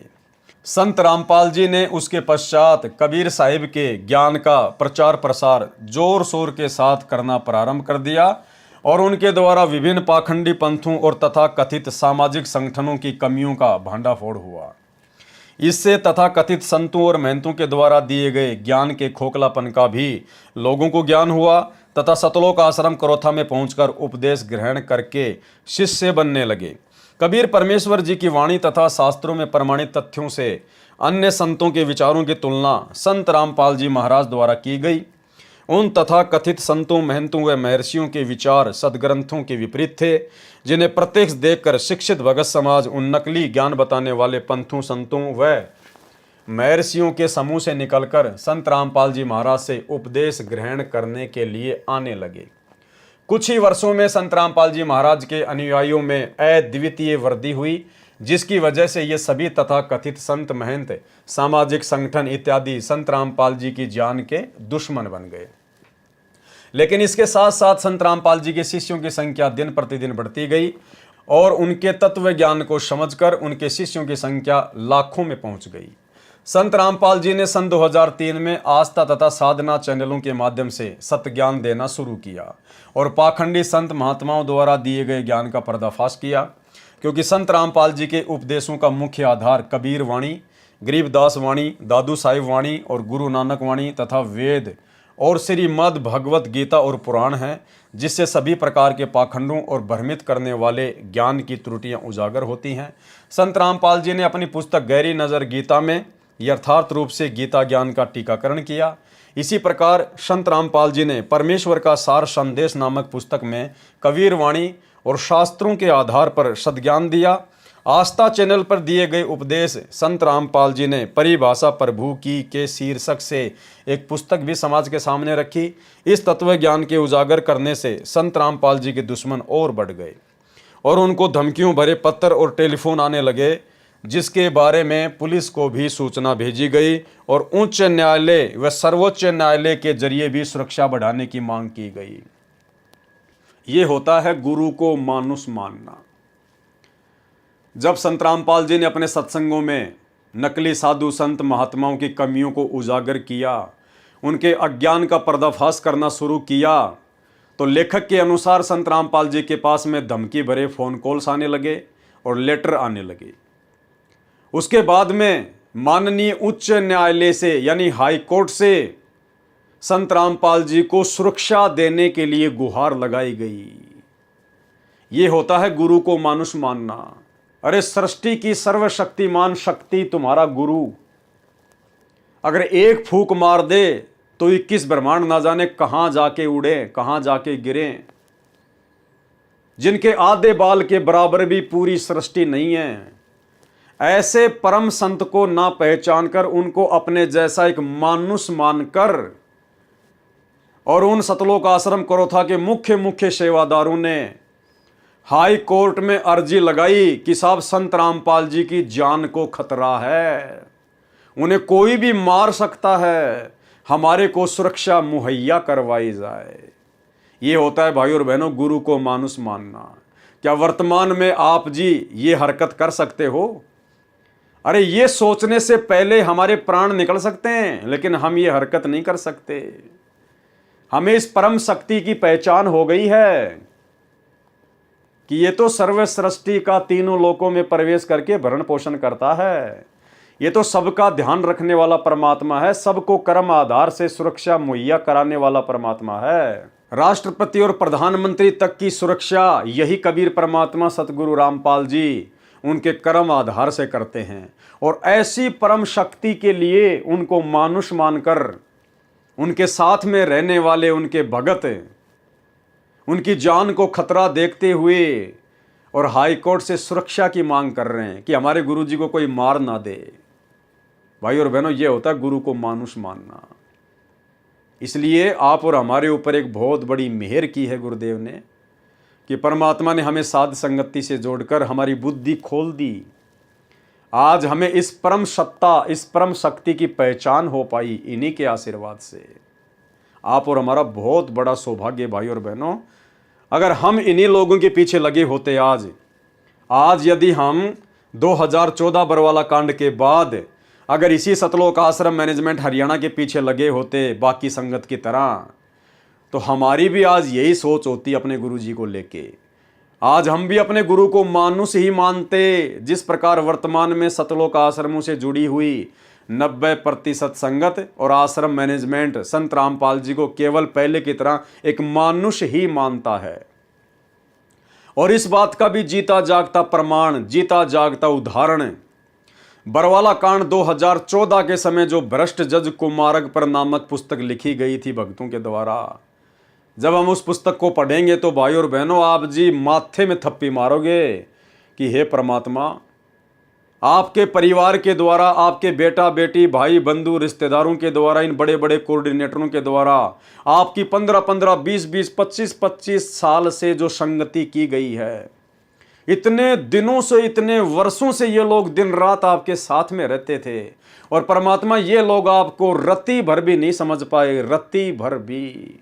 आज भी इन लोगों की सोच आप जी के प्रति एक मानुष वाली है। उस पुस्तक से भाई और बहनों बिल्कुल क्लियर हो जाएगा कि सतलोक आश्रम मैनेजमेंट हरियाणा संत रामपाल जी को केवल एक मानुष के अलावा कुछ नहीं मानता, जिसके बारे में पुलिस को भी सूचना भेजी गई और उच्च न्यायालय व सर्वोच्च न्यायालय के जरिए भी सुरक्षा बढ़ाने की मांग की गई। उच्च न्यायालय ने अदायगी के आधार पर अतिरिक्त पुलिस सुरक्षा देने के आदेश भी पारित किए। उच्च न्यायालय ने कहा कि भैया आपको खर्चा देना पड़ेगा, हम आपको 2-4 पुलिस वाले दे देंगे, लेकिन खर्चा आपको देना पड़ेगा। इसके अतिरिक्त अपने शास्त्र विरुद्ध ज्ञान का पर्दाफाश होने का खतरा भांपते हुए तथा कथित संतों और महंतों ने आस्था और साधना चैनलों पर संत रामपाल जी के प्रवचनों का प्रसारण बंद करवा दिया। इसके पश्चात संत रामपाल जी ने अपने ज्ञान के प्रचार प्रसार के लिए बड़े बड़े शहरों में विशाल सत्संग करने शुरू कर दिए, जिसके द्वारा कबीर साहिब द्वारा दिए गए सच्चे ज्ञान का जोर शोर से प्रसार किया और अपने सदग्रंथों में छुपी सच्चाई को दुनिया के सामने रखा। देखो भाई और बहनों, आ गई वही बात जो संत रामपाल जी चाहते थे। छुडानी आश्रम से हटने के बाद जो संत रामपाल जी अपने हिसाब से अपने स्तर पर जो ज्ञान प्रचार कर रहे थे, अंत में उनको वही शुरू करना पड़ा। लेकिन बीच में उन भक्तों ने टांग अड़ा दी आश्रम खुलवा कर। वो आश्रम खोलने के बाद भी संत रामपाल जी ने वही काम किया जो काम संत रामपाल जी अपने मिशन के तहत पहले कर रहे थे। यानी पहले सतगुरु रामपाल जी गांव गांव में जाकर, नगर नगर में जाकर सत्संग करते थे, ज्ञान प्रचार करते थे, और बाद में भी भाई और बहनों उनको वही करना पड़ा। क्या लिख रहा है लेखक? इसके पश्चात संत रामपाल जी ने अपने ज्ञान के प्रचार प्रसार के लिए बड़े बड़े शहरों में विशाल सत्संग करने शुरू कर दिए। बताओ फिर आश्रम क्या काम आया? फिर आश्रम का क्या किया? आश्रम क्या काम आया भाई? अरे आश्रम खुलने के बाद भी संत रामपाल जी ने बड़े बड़े शहरों में, बड़े बड़े नगरों में जाकर फिर से उसी प्रकार से सत्संग करने शुरू किए। टेंट लगाकर, कहीं 4 दिन का, कहीं 5 दिन का, कहीं 7 दिन का। तो आश्रम की आवश्यकता संत रामपाल जी को नहीं थी। संत रामपाल जी ने जिस समय आश्रम खोलना होता उसी समय खोलते। लेकिन भाई बीच में आश्रम मैनेजमेंट ने टांग अड़ाई, गुरु को मानुष मानकर अपनी मनमर्जी करते हुए। अब आपके मन में फिर से वही सवाल आ सकता है कि संत रामपाल जी ने इन लोगों को मना क्यों नहीं किया? भाई अगर मना भी किया होगा तो काल का जीव मानता नहीं है, और संत रामपाल जी ज्यादा दबाव इसलिए नहीं देंगे क्योंकि भाई ये कबीर भगवान है। और जब ये प्रथम बार जोगजीत रूप में काल के सामने आए थे तो काल का और परमात्मा का एग्रीमेंट हुआ था। काल ने कहा था, परमात्मा आप नीचे जाना, आप केवल अपना ज्ञान समझाना, जो आपके ज्ञान को समझे वो आपका, और जो आपके ज्ञान को ना समझे उसको मेरे भोजन के लिए छोड़ देना, जबरदस्ती ना करना। तो संत रामपाल जी जबरदस्ती नहीं करेंगे, क्योंकि भगवान ही यदि अपने एग्रीमेंट को तोड़ेगा तो भाई फिर धरती पर न्याय कहाँ रहेगा। तो इस आधार से सतगुरु रामपाल जी ज़्यादा दबाव नहीं देते थे, लेकिन वो समझाते अवश्य थे। उनका समझाने का तरीका क्या है? क्योंकि ये भगवान है, और भगवान का समझाने का तरीका सीधे तौर पर नहीं होता। क्योंकि जीव को यदि सीधे तौर पर कोई कड़वी बात बोल दी जाए तो वो परमात्मा से कोसों दूर हो जाता है।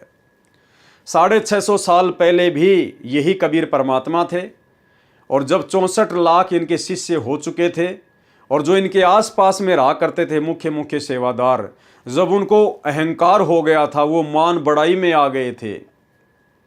और जब एक गणिका बहन जो कि पेशे से वेश्यावृत्ति का काम करती थी, जब उसने सत्संग सुने, उसको ज्ञान समझ में आया, तो वो बहन आश्रम में आने लगी। परमात्मा ने कहा कि बेटी रोज आया कर, वो रोजाना आने लगी। अब उस बहन के आश्रम में आने से पूरे नगर में ये खबर फैल गई, सुरसराहट शुरू हो गई कि भाई अब आश्रम में कुछ होने वाला है, क्योंकि आश्रम में तो गंदी गंदी औरतें भी जाती हैं। महाराज जी के ऊपर उंगलियां उठने लगी। तो जो आश्रम के मुख्य मुख्य भगत थे, जो गुरु को मानुष मानते थे, उन्होंने महाराज जी को शिक्षा देनी शुरू कर दी कि गुरुजी ये बदनाम औरत आश्रम में आती है, आश्रम की बदनामी करवाएगी। और उस गणिका बहन को भी परेशान करने लगे कि तू आश्रम में मत आया कर, उसको डराने लगे, धमकाने लगे कि तेरे आश्रम में आने से आश्रम की बदनामी होती है, गुरुजी की थू-थू हो रही है। फिर वो बहन एक दिन परमात्मा का सत्संग सुनते सुनते उनके सामने रोने लग गई। तो कबीर परमेश्वर ने कहा कि बेटी क्या बात है, क्यों रो रही है? काफ़ी देर बाद उसने बताया कि परमात्मा ऐसी ऐसी बात है, अब मुझे तो ऐसा ज्ञान हो गया कि मैं तो इसके बिना रह नहीं सकती, मुझे तो मेरे पाप कर्म दिखाई दे रहे हैं, और परमात्मा मेरी तो ज़्यादा से ज़्यादा सत्संगों में आने की इच्छा होती है ताकि मेरे पाप जल्दी से कटें। लेकिन आश्रम में कुछ भगत भाई हैं जो मुझे बहुत गंदा बोलते हैं, मेरे को आश्रम में आने से मना करते हैं, दबाव डालते हैं, डराते हैं, धमकाते हैं कि तू गुरुजी की बदनामी का कारण बनेगी। तो कबीर परमेश्वर ने कहा कि बेटी उनका नाम बता, लेकिन उस बहन ने नाम नहीं बताया। कहा जी मेरे को तो जो भी मिलता है सब ऐसे ही बोलते हैं। अब कबीर जी तो अंतर्यामी थे भाई, 650 साल पहले वाले उस दाढ़ी मूंछ वाले को यदि आप जी कबीर मानते हो, पूर्ण परमात्मा मानते हो उस फोटो को, तो वो तो अंतर्यामी थे। चलो आप लोगों की नज़रों में संत रामपाल जी तो अंतर्यामी नहीं है, ये तो कबीर जी नहीं है और ना आप इनको मानते, लेकिन जो 650 साल पहले आए थे जिस रूप में, दाढ़ी मूंछ वाले रूप में, वो तो अंतर्यामी थे। उनको तो पता था ना कि कौन कौन भगत है जो इनको दुखी करते हैं, परेशान करते हैं।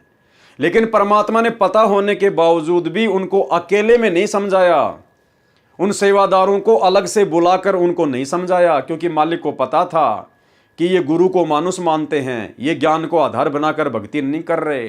अगर मैंने जरा भी इनको सच्ची बात बोल दी, कड़वी बात बोल दी, तो ये नाराज हो जाएंगे और भक्ति छोड़ के चले जाएंगे। और परमात्मा चाहते हैं ये जीव किसी भी प्रकार से भक्ति पे लगा रहे, देर सवेर कभी तो समझ में आएगी।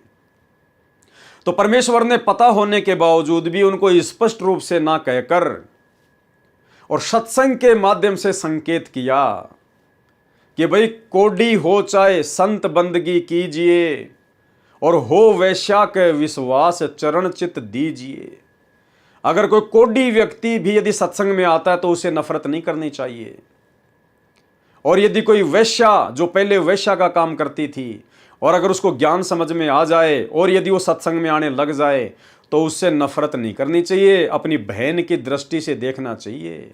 अगर वो सत्संग में ज़्यादा से ज़्यादा आएगी नहीं, ज्ञान को सुनेगी नहीं, तो उसके पाप कर्म कैसे कटेंगे, कैसे हल्के होंगे।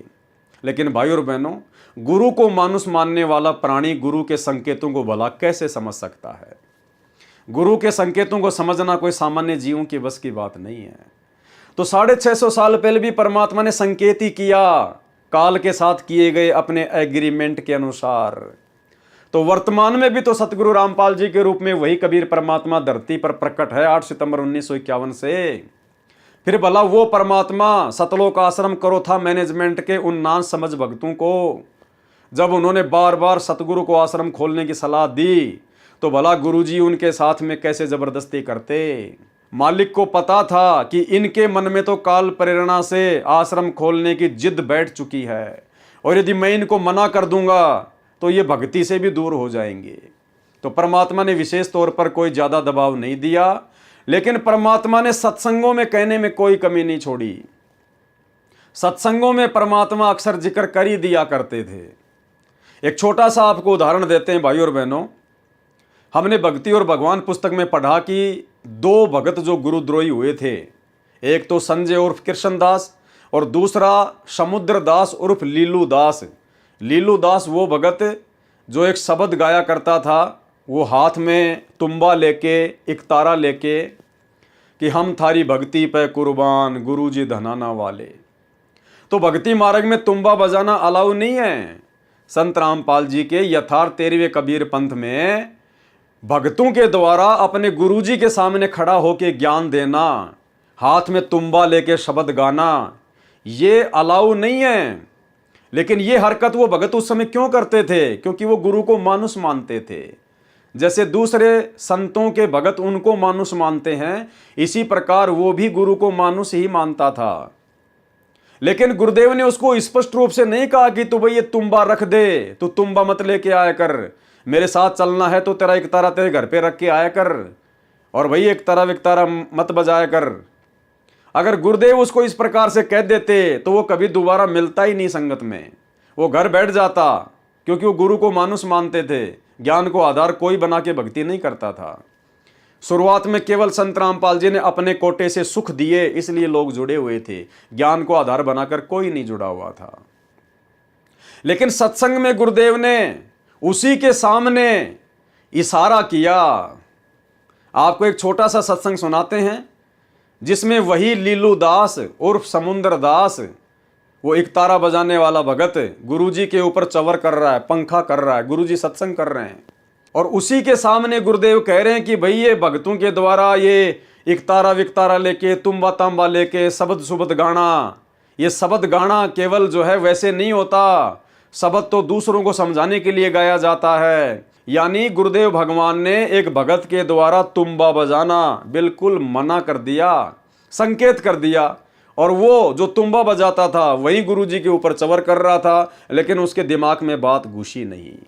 सुनिए छोटा सा सत्संग। एक समय की बात, और सत्संग जो है एक दिन का बतेरा हो लागना होता है। जैसे आम भाषा में कहा करो ना भाई, गाम का ज्ञान का तो चमकाए साओ से, थोड़े में लाग जाया करो, अल्लाह तो भाई फिर नहीं लगता, चाहे सारी उम्र फिर तो चिकने गड़े हो जाएंगे। थोड़े दिन में शब्द सीख लेंगे और शब्दा के फिर सारे टूल ले जाएंगे, एक तारे लेकर नरगढ़ बांध लेंगे, उनसे कोई लाभ नहीं होता। और शब्दा के फिर सारे टूल ले जाएंगे, एक तारे लेकर नरगढ़ बांध लेंगे, उनसे कोई लाभ नहीं होता। और शब्दा के फिर सारे टूल ले जाएंगे, एक तारे लेकर नरगढ़ बांध लेंगे, उनसे कोई लाभ नहीं होता। क्योंकि जिन संतों ने पाया, महाराज कहते हैं कि साकट को तो भारी लागे संतान नाल खिलौना, वो जो परमात्मा के नाम पर नहीं लग रहे उनके लिए तो भारा बात से, और जो राम नाम पर लगे उनको तो यानी खिलौना से। जब चाहो परमात्मा ने प्रकट कर लो, जब चाहो उससे काम ले लो, जो चाहो सो आपके लिए बाल की इतनी खड़ा रहेगा। तो यहां बताया कि ये सौदा फिरना ही संतो, ये सौदा फिरना है, ना तो मनुष्य शरीर है और ना भाई ये मकान और कमरे कोठी रहे। और हमारे सबसे बड़ी बीमारी यह है कि हमने सोचा हम सदा न्यू रहेंगे जैसे आज बैठे हैं। तो ठीक इसी प्रकार भाई और बहनों, ये आश्रम ना खोलने के विषय में भी ना जाने गुरुदेव ने उनको कितना संकेत किया होगा, लेकिन जो व्यक्ति अपने गुरु को मानुष मानता है वो संकेतों को नहीं समझ पाता काल प्रेरणा से।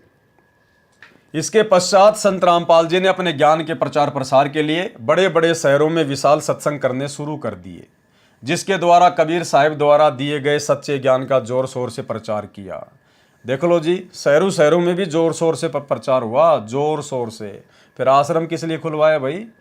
क्योंकि परमात्मा ने तो वही करना था जो उनको करना होता है, लेकिन बीच में भक्तों ने टांग अड़ाई और अपने सदग्रंथों में छुपी सच्चाई को दुनिया के सामने रखा। इन सत्संगों को सुनकर और सच्चाई को समझकर संत रामपाल जी के शिष्यों में भारी संख्या में वृद्धि हो गई। यानी जितने लोग आश्रम खोलकर संत रामपाल जी की शरण में नहीं आए, लेखक कह रहा है कि भारी संख्या में वृद्धि होती चली गई। जब गुरुजी गांव-गांव, नगर-नगर, दूर-दूर शहरों में जाकर सत्संग करने लगे 5 दिन का, 7 दिन का, तो भारी संख्या में भक्तों की वृद्धि होती चली गई। इन सत्संगों को सुनकर और सच्चाई को समझकर संत रामपाल जी के शिष्यों में भारी संख्या में वृद्धि होती गई, जिससे तथा कथित संत और विशेषकर आर्य समाजी ज्यादा ही परेशान हो गए और उन्होंने सत्संगों में विघ्न डालना शुरू कर दिया, जिसके परिणाम स्वरूप जुलाई 2004 में यमुना नगर में चल रहे सत्संग पर आक्रमण करवाया गया, जिसमें संत रामपाल जी और उनकी संगत बाल बाल बची। भाई और बहनों, ये शब्द लिखना अपने गुरुदेव भगवान के विषय में सरासर गलत है। अरे जिस परम शक्ति का कोई बाड़ बाका नहीं कर सकता, जिसके अर्ध रूम पर सकल पसारा, ऐसा पूर्ण ब्रह्म हमारा, उस परम संत के विषय में उससे उपदेश लेने के बाद और ये लिखना कि जिसमें संत रामपाल जी और उनकी संगत बाल बाल बची। अरे संगत के बारे में तो लिखा जा सकता है क्योंकि संगत वाले तो जीव हैं, लेकिन संत रामपाल जी के विषय में यह शब्द यूज करना कि वे बाल बाल बचे, इसका मतलब आप अभी अपने गुरुदेव की महिमा से पूर्णतया परिचित नहीं हैं। आपने अपने गुरुदेव को उस परम शक्ति के रूप में देखना शुरू नहीं किया, अन्यथा यह शब्द एक भगत लिख ही नहीं सकता कि हमारे गुरुजी फला फला घटना में बाल बाल बच गए। ये तो एक जीव के लिए प्रयोग किया जाता, जीव के लिए। तो भाई और बहनों, ये है गुरु को मानुष मानना, ये शिक्षा लेनी हमने शिक्षा। हमने निकट भविष्य में कभी भी इस प्रकार के शब्दों का अपने गुरुजी के लिए प्रयोग नहीं करना है। ये तो 8 सितंबर 1951 से जब से प्रकट हुए तभी से कबीर भगवान है, परमात्मा है। आगे चलकर ये कब अपना खेल खेलते हैं, कभी ये आश्रम खोलते हैं, कभी ये ज्ञान प्रचार करते हैं, कभी ये उपदेश देना शुरू करते हैं, कभी ये सत्संग करना शुरू करते हैं, ये अपनी लीला अनुसार करते हैं। लेकिन अपने गुरुदेव भगवान के विषय में, जो कि स्वयं कबीर परमात्मा हैं, पूरी सृष्टि को रचने वाले हैं, जिनसे बढ़कर सर्वशक्तिमान तो छोड़िए, जिनके पासिंग भी कोई महान शक्ति इस ब्रह्मांड में नहीं है, सृष्टि में नहीं है, उनके विषय में ये शब्द यूज करना कि यमुना नगर के सत्संग में जब लोगों ने बदतमीजियां की तो संत रामपाल जी बाल बाल बचे। बाल बाल बचने का मतलब है वो तो कोई भगवान की दया थी, नहीं तो उसी दिन उनका राम नाम सत्य कर दिया जाता। अरे बाल बाल बचे नहीं, सतगुरु रामपाल जी परमात्मा ने संगत को बाल बाल बचाया। इन्होंने संगत को बाल बाल बचाया, ये बाल बाल नहीं बचे। ये तो परमेश्वर हैं, अंतर्यामी हैं, खुदा है। इनको कोई हाथ लगाने की सोच भी कैसे सकता है? इनको तो 21 ब्रह्मांड का स्वामी ज्योति निरंजन भी हाथ लगाने की नहीं सोच सकता मेरे भाई। आम जीव की तो औकात ही क्या है इनके सामने। जिसमें संत रामपाल जी और उनकी संगत बाल बाल बची। इसके पश्चात संत रामपाल जी ने खुले स्थानों पर सत्संग करना बंद कर दिया। क्यों बंद कर दिया भाई और बहनों? भाई समर्थ को तो किसी का डर है नहीं, चाहे लाख आ जाओ, चाहे 10 लाख आ जाओ, चाहे पूरी दुनिया क्यों ना आ जाओ, समर्थ को तो किसी का भय नहीं। निर्विकार निर्भय तू ही और शकल भयमान, सब पे तेरी साहिबी तुझ पे साहिब नाए। तो फिर संत रामपाल जी ने गांव गांव नगर नगर जाकर सत्संग करना बंद क्यों कर दिया? अपने उन्हीं विशेष सेवादारों की सलाह पर। जिन सेवादारों ने सलाह देकर आश्रम खुलवाया था, उन्हीं गुरु को मानुष मानने वाले सेवादारों ने फिर गुरुदेव को यह कहना शुरू कर दिया कि गुरुजी अब आपकी जान को खतरा है, गुरुजी ये लोग आपके बहुत ज्यादा घोर विरोधी हो गए हैं, अब आपकी जान को खतरा है, अब आप जी गांव गांव जाकर सत्संग ना कीजिए, नहीं तो आप जी मारे जा सकते हो। तो उन लोगों ने गुरुदेव को सलाह देनी शुरू कर दी। अब परमात्मा तो जबरदस्ती करेगा नहीं, गुरुदेव का तो काल के साथ एग्रीमेंट है, आपको अनेकों बार बता चुके हैं। तो ये होता है गुरु को मानुष मानना। इसके पश्चात संत रामपाल जी ने खुले स्थानों पर सत्संग करना बंद कर दिया और अपने आश्रमों और समाचार पत्रों के माध्यम से सत्संग करना शुरू किया। संत रामपाल जी महाराज द्वारा सत्यार्थ प्रकाश पर की गई समीक्षा कृपया निमन पढ़े। संत रामपाल जी महाराज कहते हैं कि मैंने न तो आर्य समाज को बुरा बताया, क्योंकि हमारी आपस में रिश्तेदारियां हैं, मामा फूफी के भाई बहनें हैं, और न ही महर्षि दयानंद जी को बुरा बताया। बुरा बताया है सत्यार्थ प्रकाश के ज्ञान को, जो वास्तव में व्यर्थ है तथा इसका नाम मिथ्यार्थ प्रकाश होना चाहिए। ठीक इसी प्रकार भाई और बहनों, हम सत्सेवकों ने ना तो गुरुजी के बेटे को गलत बताया, ना बेटी को, ना भाई बंधुओं को, ना रिश्तेदारों को, ना किसी कोऑर्डिनेटर को। हमने यदि गलत बताया है तो उनके द्वारा गुरु को मानुष समझकर जो उनके ज्ञान विरुद्ध आचरण संगत से भी करवाए जाते हैं और जो स्वयं भी कर रहे हैं, उनके उन ज्ञान विरुद्ध घटिया आचरणों की हम निंदा करते हैं, जिन आचरणों को करवाने के पीछे काल ने इन लोगों को निमित्त बना रखा है। तो इसी प्रकार सतगुरु रामपाल जी ने ना तो किसी भी आर्य समाजी को बुरा बताया और ना ही महर्षि दयानंद जी को बुरा बताया। अगर बुरा बताया है तो उनके द्वारा जो सत्यार्थ प्रकाश पुस्तक लिखी गई है उसमें लिखी हुई अज्ञान को बताया है। जिन व्यक्तियों ने हमारे बीच में दरार पैदा करने की कुचेष्टा की है, वे कुछ मुट्ठी भर व्यक्ति हैं जो आर्य समाज की आड़ में आर्य प्रतिनिधि सभा बनाकर उसके अधिकारी बनकर प्रभुता बनाए हुए हैं। ठीक इसी प्रकार भाई और बहनों, सतगुरु रामपाल जी भगवान की संगत को सच्चाई ना समझने देने के पीछे ये मुट्ठी भर सतलोक आश्रम मैनेजमेंट हरियाणा के लोग हैं। ये चंद कोऑर्डिनेटर हैं जो अपने स्वार्थों में पूरी तरह से लिप्त हैं और उनको भय है कि यदि संगत तक सच्चाई पहुंच गई तो हमारा धार्मिक धंधा बंद हो जाएगा। उनके पास ज्ञान का उत्तर नहीं था, इसलिए उपद्रव करवाकर आपस में जनता को लड़वाकर अपनी पदवी बनाए रखना ही उद्देश्य था। आर्य समाज की एक सार्वदेशिक प्रतिनिधि सभा दिल्ली में भी है जो पूरे भारतवर्ष की संचालक है। उन्होंने इस सत्य ज्ञान का विरोध नहीं किया क्योंकि वे सत्य से परिचित हैं कि सत्यार्थ प्रकाश का ज्ञान व्यर्थ है। आर्य समाज की परिभाषा क्या लिखा जा रहा है? आर्य समाज के विषय में आर्य समाज की क्या परिभाषा है?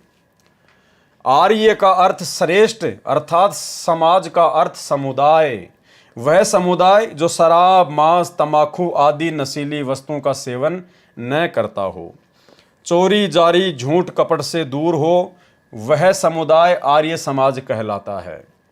तथा जो आर्य समाज के 10 नियमों का पालन करता हो जिनमें चौथा नियम है। चौथा नियम क्या है आर्य समाज के नियमों में? जिनमें चौथा नियम है, सत्य का ग्रहण करो, असत्य का परित्याग करो। जो अपने आप को आर्य समाजी कहते हैं, वे आंखों देखकर भी सत्य को ग्रहण नहीं कर रहे कि वास्तव में सत्यार्थ प्रकाश का ज्ञान वेद ज्ञान विरुद्ध है तथा मिथ्या आलोचनाओं का पुलंदा है। ठीक इसी प्रकार भाइयों और बहनों, लेखक के द्वारा, भगत विजय दास के द्वारा आर्य समाज को तो उनके नियम याद दिलवाए जा रहे हैं कि तुम काहे के आर्य समाजी हो। तुम्हारे जो 10 नियम है, उन 10 नियमों में जो चौथा नियम है, तुम उस नियम की तो पालना करते ही नहीं कि सत्य को ग्रहण करो और असत्य का परित्याग करो। तो ठीक इसी प्रकार भाइयों और बहनों, सतलोक आश्रम मैनेजमेंट हरियाणा वालों को भी विचार करना चाहिए दुनिया को शिक्षा देने से पहले कि तुम काहे के आर्य समाजी हो। फिर आर्य समाजी का मतलब सर्वश्रेष्ठ समाजी, और संत रामपाल जी ने सच्चा आर्य समाजी केवल अपने भगत को बताया है। तो सतलोक आश्रम मैनेजमेंट हरियाणा फिर कहां से पक्का आर्य समाजी हो गया? कहां से पक्का संत रामपाल जी का अनुयायी हो गया, भगत हो गया? क्योंकि आप लोगों ने आर्य समाजियों को तो उनके 10 नियमों में से चौथा नियम याद दिला दिया कि ना तो तुम सत्य को स्वयं ग्रहण करते और ना तुमने असत्य का जो है परित्याग किया है। तो ठीक इसी प्रकार भाइयों और बहनों, हमने भी सतलोक आश्रम मैनेजमेंट हरियाणा को याद दिलाना चाहिए कि तुम कहां से सतगुरु रामपाल जी परमात्मा के सच्चे भगत हो गए भेरे। अरे तुम्हारे पंथ में जो 11 नियम चलते हैं, 11 नियम, 1 2 3 4 5 6 7 8 9 10 11, तुम्हारे नियम में जो 11 नियम चल रहे हैं, तो तुम कहां से छठे नियम की पालना कर रहे हो? तुम भी तो भाई इस 6 नंबर नियम की पालना नहीं कर रहे। जुआ ताश कभी नहीं खेलना है। अरे संत रामपाल जी ने तो ताश भी खेलने के लिए मना किया है कि भक्तों ने तो ताश भी नहीं खेलनी। और यदि कोई व्यक्ति ताश खेल रहा है तो उसके पास में बैठना भी नहीं है, अन्यथा मर्यादा खंडित होगी, गुरु जी का वचन टूटेगा। और इसके विपरीत आप सतलोक आश्रम मैनेजमेंट हरियाणा वालों ने, गुरुदेव के परिवार वालों ने धनाना गांव में 50 लाख रुपए का धनाना गांव के बच्चों के खेलने के लिए, उन बच्चों की श्वासें बर्बाद करवाने के लिए तुमने बैडमिंटन का स्टेडियम खुलवा दिया। अरे तुम भगत हो, तुम संत हो, तुम संत रामपाल जी के फॉलोवर हो। अरे तुम अपने गुरुजी के 11 नियमों में से, जो प्रथम नाम दीक्षा दी जाती है उस समय जो 11 नियम बताए जाते हैं, उनमें से जो छठे नंबर का नियम है कि जुआ ताश कभी नहीं खेलना, अरे तुमने तो दुनिया को खेलने के लिए स्टेडियम बना के दे दिए। तो तुम कहां से भगत हो गए भाई? तुम कहां से पक्के आर्य समाजी हो गए? तो भाइयों और बहनों, इसीलिए परमात्मा कहते हैं, करनी तज कथनी कथ है, अज्ञानी दिन रात, और कुत्ते जो भौंकत फिरे, सुनी सुनाई बात। ये खुद अपने पंथ के नियमों का पूर्णतया पालन नहीं करते हैं। तो भाइयों और बहनों, आप जियों के सामने सतगुरु रामपाल जी परमेश्वर जी की सत प्रेरणा से इन पुस्तकों के ऊपर जो वीडियो बनाए जा रहे हैं, आपके सामने प्रस्तुत किए जा रहे हैं। ये वीडियो बनाने का हमारा केवल एक ही मकसद है कि भक्ति मार्ग पर आप और हम भगत भाई बहन वर्तमान में, जो कि बिल्कुल पीक टाइम है, प्राइम टाइम है भक्ति का, इस समय आप और हम वो गलतियां ना कर दें। अपने गुरुदेव भगवान को मानुष मानकर, अपने जैसा एक व्यक्ति मानकर वो गलती ना कर दें जो गलतियां करके आज से पहले हमारे बड़े बड़े भगत भाई बहन अपने इस मनुष्य जीवन को बर्बाद कर चुके हैं। वो वर्तमान में भक्ति भी कर रहे हैं, वो वर्तमान में इन आश्रमों भी आते हैं जाते हैं, और आज भी उसी प्रकार से इन आश्रमों में वो बहुत बड़े परम भगत बनकर बैठे हुए हैं। बेचारी आम नादान संगत की नज़रों में आज भी वो अपने गुरुजी को मानुष ही मानते हैं, और पहले से कहीं ज़्यादा गलतियां वो लोग वर्तमान में लगातार कर रहे हैं और संगत से भी करवा रहे हैं। उनकी बुद्धि ऑफ है, उन्हें पता ही नहीं कि हम क्या कर रहे हैं क्या नहीं कर रहे हैं। उन्होंने संत रामपाल जी को और उनके पंथ को भी अन्य काल प्रेरित साधु संतों वाले पंथों की तरह ले रखा है। वे लोग भक्ति मार्ग पर नींद में सो रहे हैं, उनकी आंखें नहीं खुली अभी तक। तो भाई और बहनों, उन बंद आंखों वालों से जो लगातार ठोकरें खा रहे हैं, हमने उनसे शिक्षा लेनी है। क्योंकि परमात्मा कहते हैं कि समझदार व्यक्ति वो नहीं होता जो ठोकर खाकर समझ जाए, नहीं, उससे कहीं ज्यादा समझदार वो होता है जो दूसरे की ठोकर से अपना अंगूठा फुड़वाने से बच जाए। तो भाई और बहनों, आज से पहले गुरु को मानुष मानकर ही जितने भी बड़े बड़े सेवादारों ने, बड़े बड़े भक्तों ने, गुरुदेव के परिवारों ने जो अपने पैर फोड़ लिए हैं ठोकर खा खा के, और फिर भी ये लोग नहीं समझ पा रहे, आंखों पर काली पट्टी बांध के चल रहे हैं भक्ति मार्ग पर। इन्हें सत्य असत्य का पता ही नहीं, क्या नियम है, कौन सा नियम टूटने से क्या होगा, कैसे गुरुदेव प्रसन्न होंगे, कैसे नाराज होंगे, इन्हें कुछ नहीं पता। ये आज भी गुरु को मानुष मानकर और अपने घर का गुरु मानकर उसी प्रकार से काल प्रेरणा से दौड़े जा रहे हैं। तो ये जिस प्रकार से ठोकरें खा रहे हैं लगातार, गुरुदेव की मर्यादा तोड़कर, सत्संगों के विरुद्ध कर्म करके, आप और हमने डरकर भक्ति करनी है, शिक्षा लेनी है। ये गलतियां हमने अपने जीवन में नहीं दोहरानी है। परमात्मा ने सात संगतियों के माध्यम से वीडियो बनाने का जो मौका दास को दिया है, केवल इसी मकसद से दिया है कि हम सब इतने ज्ञानवान हो जाएं, इतने समझदार हो जाएं कि अब हम अपने गुरुदेव को जरा भी दुखी होने का मौका ना दें। हाल ही जो 56 नंबर की विशेष ऑडियो हिसार जेल से आई है, आपने अगर उस ऑडियो को ध्यान से सुना हो तो एक जगह परमात्मा पंडित रामानंद जी का जिक्र बनाकर, पंडित रामानंद जी को मोहरा बनाकर सतलोक आश्रम मैनेजमेंट हरियाणा के कुकर्मों पर रो रहे हैं। परमात्मा महादुखी हो रहे हैं और कह रहे, नालायकों, आज भी नहीं पहचान रहे। अरे मैं तुम्हारा भगवान हूं, मैं तुम्हें बता रहा हूं, मैं तुम्हें समझा रहा हूं। गुरुदेव स्पष्ट कह रहे हैं, पंडित रामानंद जी को माध्य बनाकर संकेत कर रहे हैं अपने परिवार के ऊपर, इन सतलोक आश्रम वालों के ऊपर संकेत कर रहे हैं कि मैं तुम्हारा भगवान हूं, तुम्हारे लिए भटक रहा हूं, और फिर भी तुम मुझे नहीं समझ रहे, चौधरी बने फिरते हो, तुम पंडित बने फिरते हो। क्योंकि सतगुरु रामपाल जी भगवान अंतर्यामी है, उनकी आंखों के सामने इनके सारे कुकर्म चलचित्र की तरह यूं के यूं हैं। परमात्मा को दिखाई दे रहा है इनका भविष्य कि आगे चलकर ये काल की गोद में बैठेंगे। परमात्मा को इनका भविष्य दिखाई दे रहा है कि आगे चलकर इनके साथ में क्या बनेगी, काल कैसे इनसे नंगा तांडव करवाएगा। इसलिए परमात्मा महादुखी होकर अपने आप को रोक नहीं पाए। रोते रोते परमात्मा कह रहे, मैं तुम्हारा भगवान हूं, मैं तुम्हारा परमात्मा हूं, तुम्हारे लिए भटक रहा हूं और तुम समझ नहीं रहे। पंडित रामानंद जी को मोहरा बनाकर अपने परिवार के कुकर्मों पर, सतलोक आश्रम मैनेजमेंट हरियाणा के कुकर्मों पर परमात्मा रो रहे हैं कि तुम अब भी नहीं पहचान रहे मुझे, अब भी नहीं पहचान रहे। सुनिए।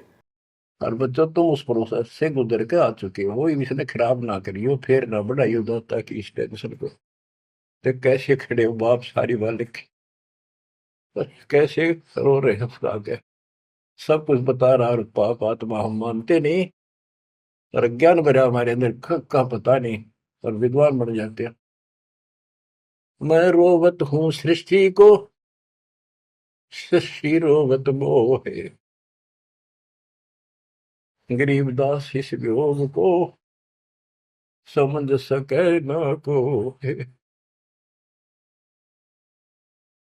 मैं तुम्हें रो रहा हूँ, मैं थारा भगवान हूँ, मैं थारा पिता हूँ। पिछाड़ो मन खाऊंगा तेरी दुरुक्ति कर रखी तुम्हारी, आज चौधरी पका रहा, क्या पंडित बन गया, करना कुत्ता बन गया, छोड़ दिया। ओह, मैं तुम्हें रो रहा हूँ, मैं थारा भगवान हूँ, मैं थारा पिता हूँ। पिछाड़ो मन खाऊंगा तेरी दुरुक्ति कर रखी तुम्हारी, आज चौधरी पका रहा, क्या पंडित बन गया, करना कुत्ता बन गया, छोड़ दिया। ओह, मैं तुम्हें रो रहा हूँ, मैं थारा भगवान हूँ, मैं थारा पिता हूँ।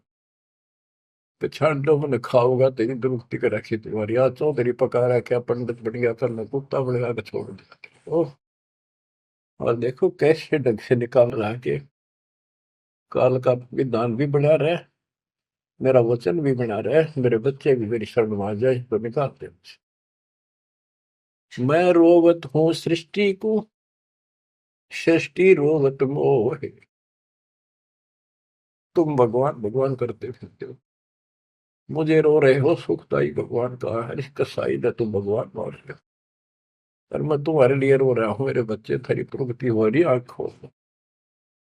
गरीबदास किस वियोग को समझ न सकता को, चार युगन में हम ठहरे, मैं पल में छिप जाऊं। गरीबदास गुरु वेद से लखो हमारा ठाव। बच्चों आज इतना ही, शेष अमर कथा आगे सुनाएंगे, बोलना नहीं जाता। परमात्मा आपको सद्बुद्धि दे, अकल को लतारी। कित फंसे बैठे माचे आडो, 2 दिन का सांग है यो, पता नहीं कद फूक निकल जाएगी, कुत्ता बना के छोड़ देगा, सारे ठाट दरिया रह जाएंगे। उस समय निकालो, मालिक ने रजा बख्शी, कहाँ से बख्श रखी है तुम्हारे ऊपर, कैसी दया करिए, कोई बालक नहीं है वो, ताकि तुम्हें फिर से दर्द करे, तुम्हारा जीवन बचाए, तुम्हें मोक्ष मिले। सत्साई। तो भाई और बहनों, सतगुरु को दुखी करने का ये मौका आप और हम साथ संगति वाले भाई बहनों ने शौपन में भी नहीं देना है। कहते हैं जिन बातों से गुरु दुख पावे, उन बातों को दूर भगावे। दूर उखाड़ के फेंक दो उन बातों को जिन बातों से हमारे गुरुदेव जरा भी नाराज हों। क्योंकि जिस मंदबुद्धि व्यक्ति ने इस कबीर परमेश्वर को, जो सतगुरु रूप में धरती पे आए हुए हैं, अगर जरा भी दुखी कर दिया तो समझो उसका ये मनुष्य जीवन बर्बाद है, बर्बाद है। तो भाई और बहनों, हमने गलतियां करने से बचना है, इसीलिए परमात्मा ने सात संगतियां शुरू करवाई है कि वो पहले वाले भक्तों की गलतियां आपके सामने रखी जाएं और गुरुदेव को भी दुखी होने का मौका ना दें। तो आज ही हमारा पार्ट नंबर 3 था। पार्ट नंबर 4 के लिए कल रात्रि 9 बजे सभी भाई बहन लाइव जुड़िए। तब तक गुरुदेव भगवान हम सबको आशीर्वाद दें, इजाज़त दें। बंदी छोड़ सतगुरु रामपाल जी परमात्मा की जय हो।